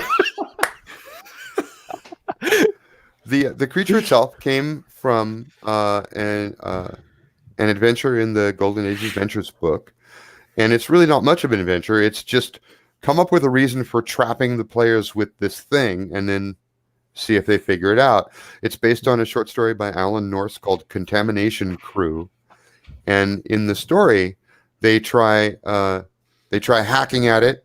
It breaks into pieces, but it's totally fine. The pieces can merge together. They can go off and begin eating other shit. They throw different kinds of stuff at it, hoping to give it indigestion, but it can eat anything. They try setting it on fire. That only kind of slows it down. They try freezing it. That doesn't seem to stop it either. It can thaw itself out. And the clue for them is it actually eats a member of the crew and spits out his stomach. Ugh. It eats every part of him except the stomach. And that's their clue. So in the final scene in the story, one guy is walking in. He's just had his sleep shift or whatever. He finds the other guy in the break room slicing up some kind of steak or something. And he goes, "What did you do? How did you get rid of the thing?" And he goes, "Well, it turns out that the only thing that could kill it was dilute hydrochloric acid. That's why it didn't eat Jenkins' stomach. So all you had to do was throw acid on it?" And he's like, "Don't be silly. We don't carry that much acid, but..." And he's cutting into his steak, and he says, "Turns out this is just as good." Oh Jesus. Oh. So apparently he grilled it. Yeah. Okay. That's yeah. Because when you burn it, it slows it down. So you burn it enough, then it'll stay still on your plate long enough for you to eat it. We could have ended world hunger. Just cut off little bits of it. Yeah. Yeah. Fuck. That That's reminds. good. There's a I can't remember the name of the setting. But there's it's like not blood and sand. I can't remember. But it's basically it's a fantasy setting, pretty much based in like a D&D-esque world, where this town there was a Tarrasque that was killed. But you can't truly kill a Tarrasque because they regenerate. And so they killed it temporarily, and then they strapped it down. And a city has grown up around it, and like they cut like pieces of the meat off, and then it regenerates, and that's what feeds the people, and Wow. they use its blood and everything to fuel stuff. Yeah. And That's cool. yeah, exactly. Yeah. So the whole city has grown up around this regenerating creature that has an endless supply of food and water and like food and liquid and everything. That's like a beautiful use for such a hideous thing. Right. And it reminds me of sort of an opposite thing, a hideous use for an amazing power. In the first or second book of the Thieves World series, there's a guy who's a demigod, and one of his powers is that he regenerates.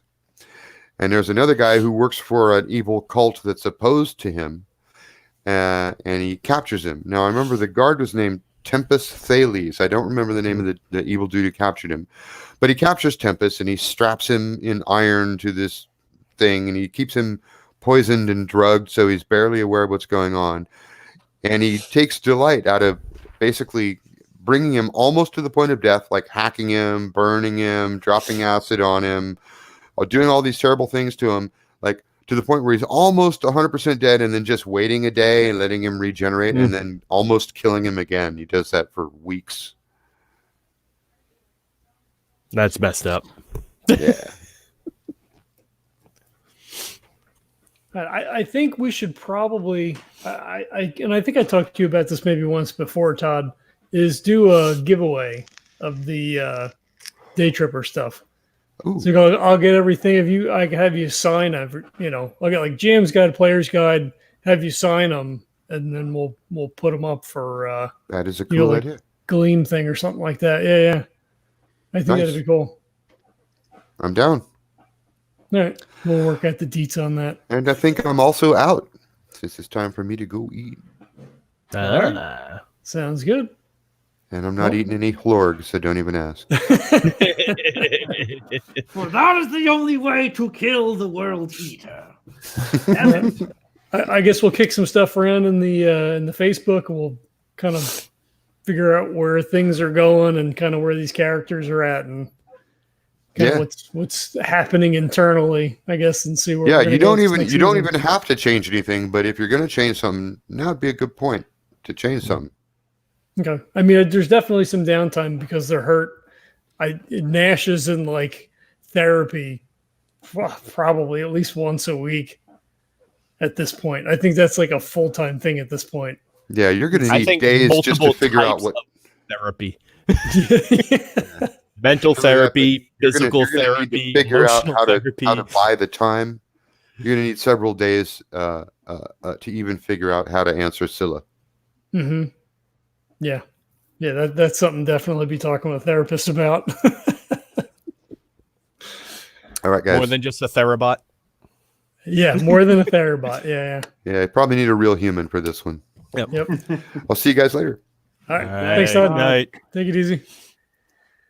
All right, I guess we'll wrap up this broadcast. And again, thanks everybody for checking it out. And if you're hearing this, you're on the Patreon, probably. So Thank you for throwing some ducats at us. And thanks for watching.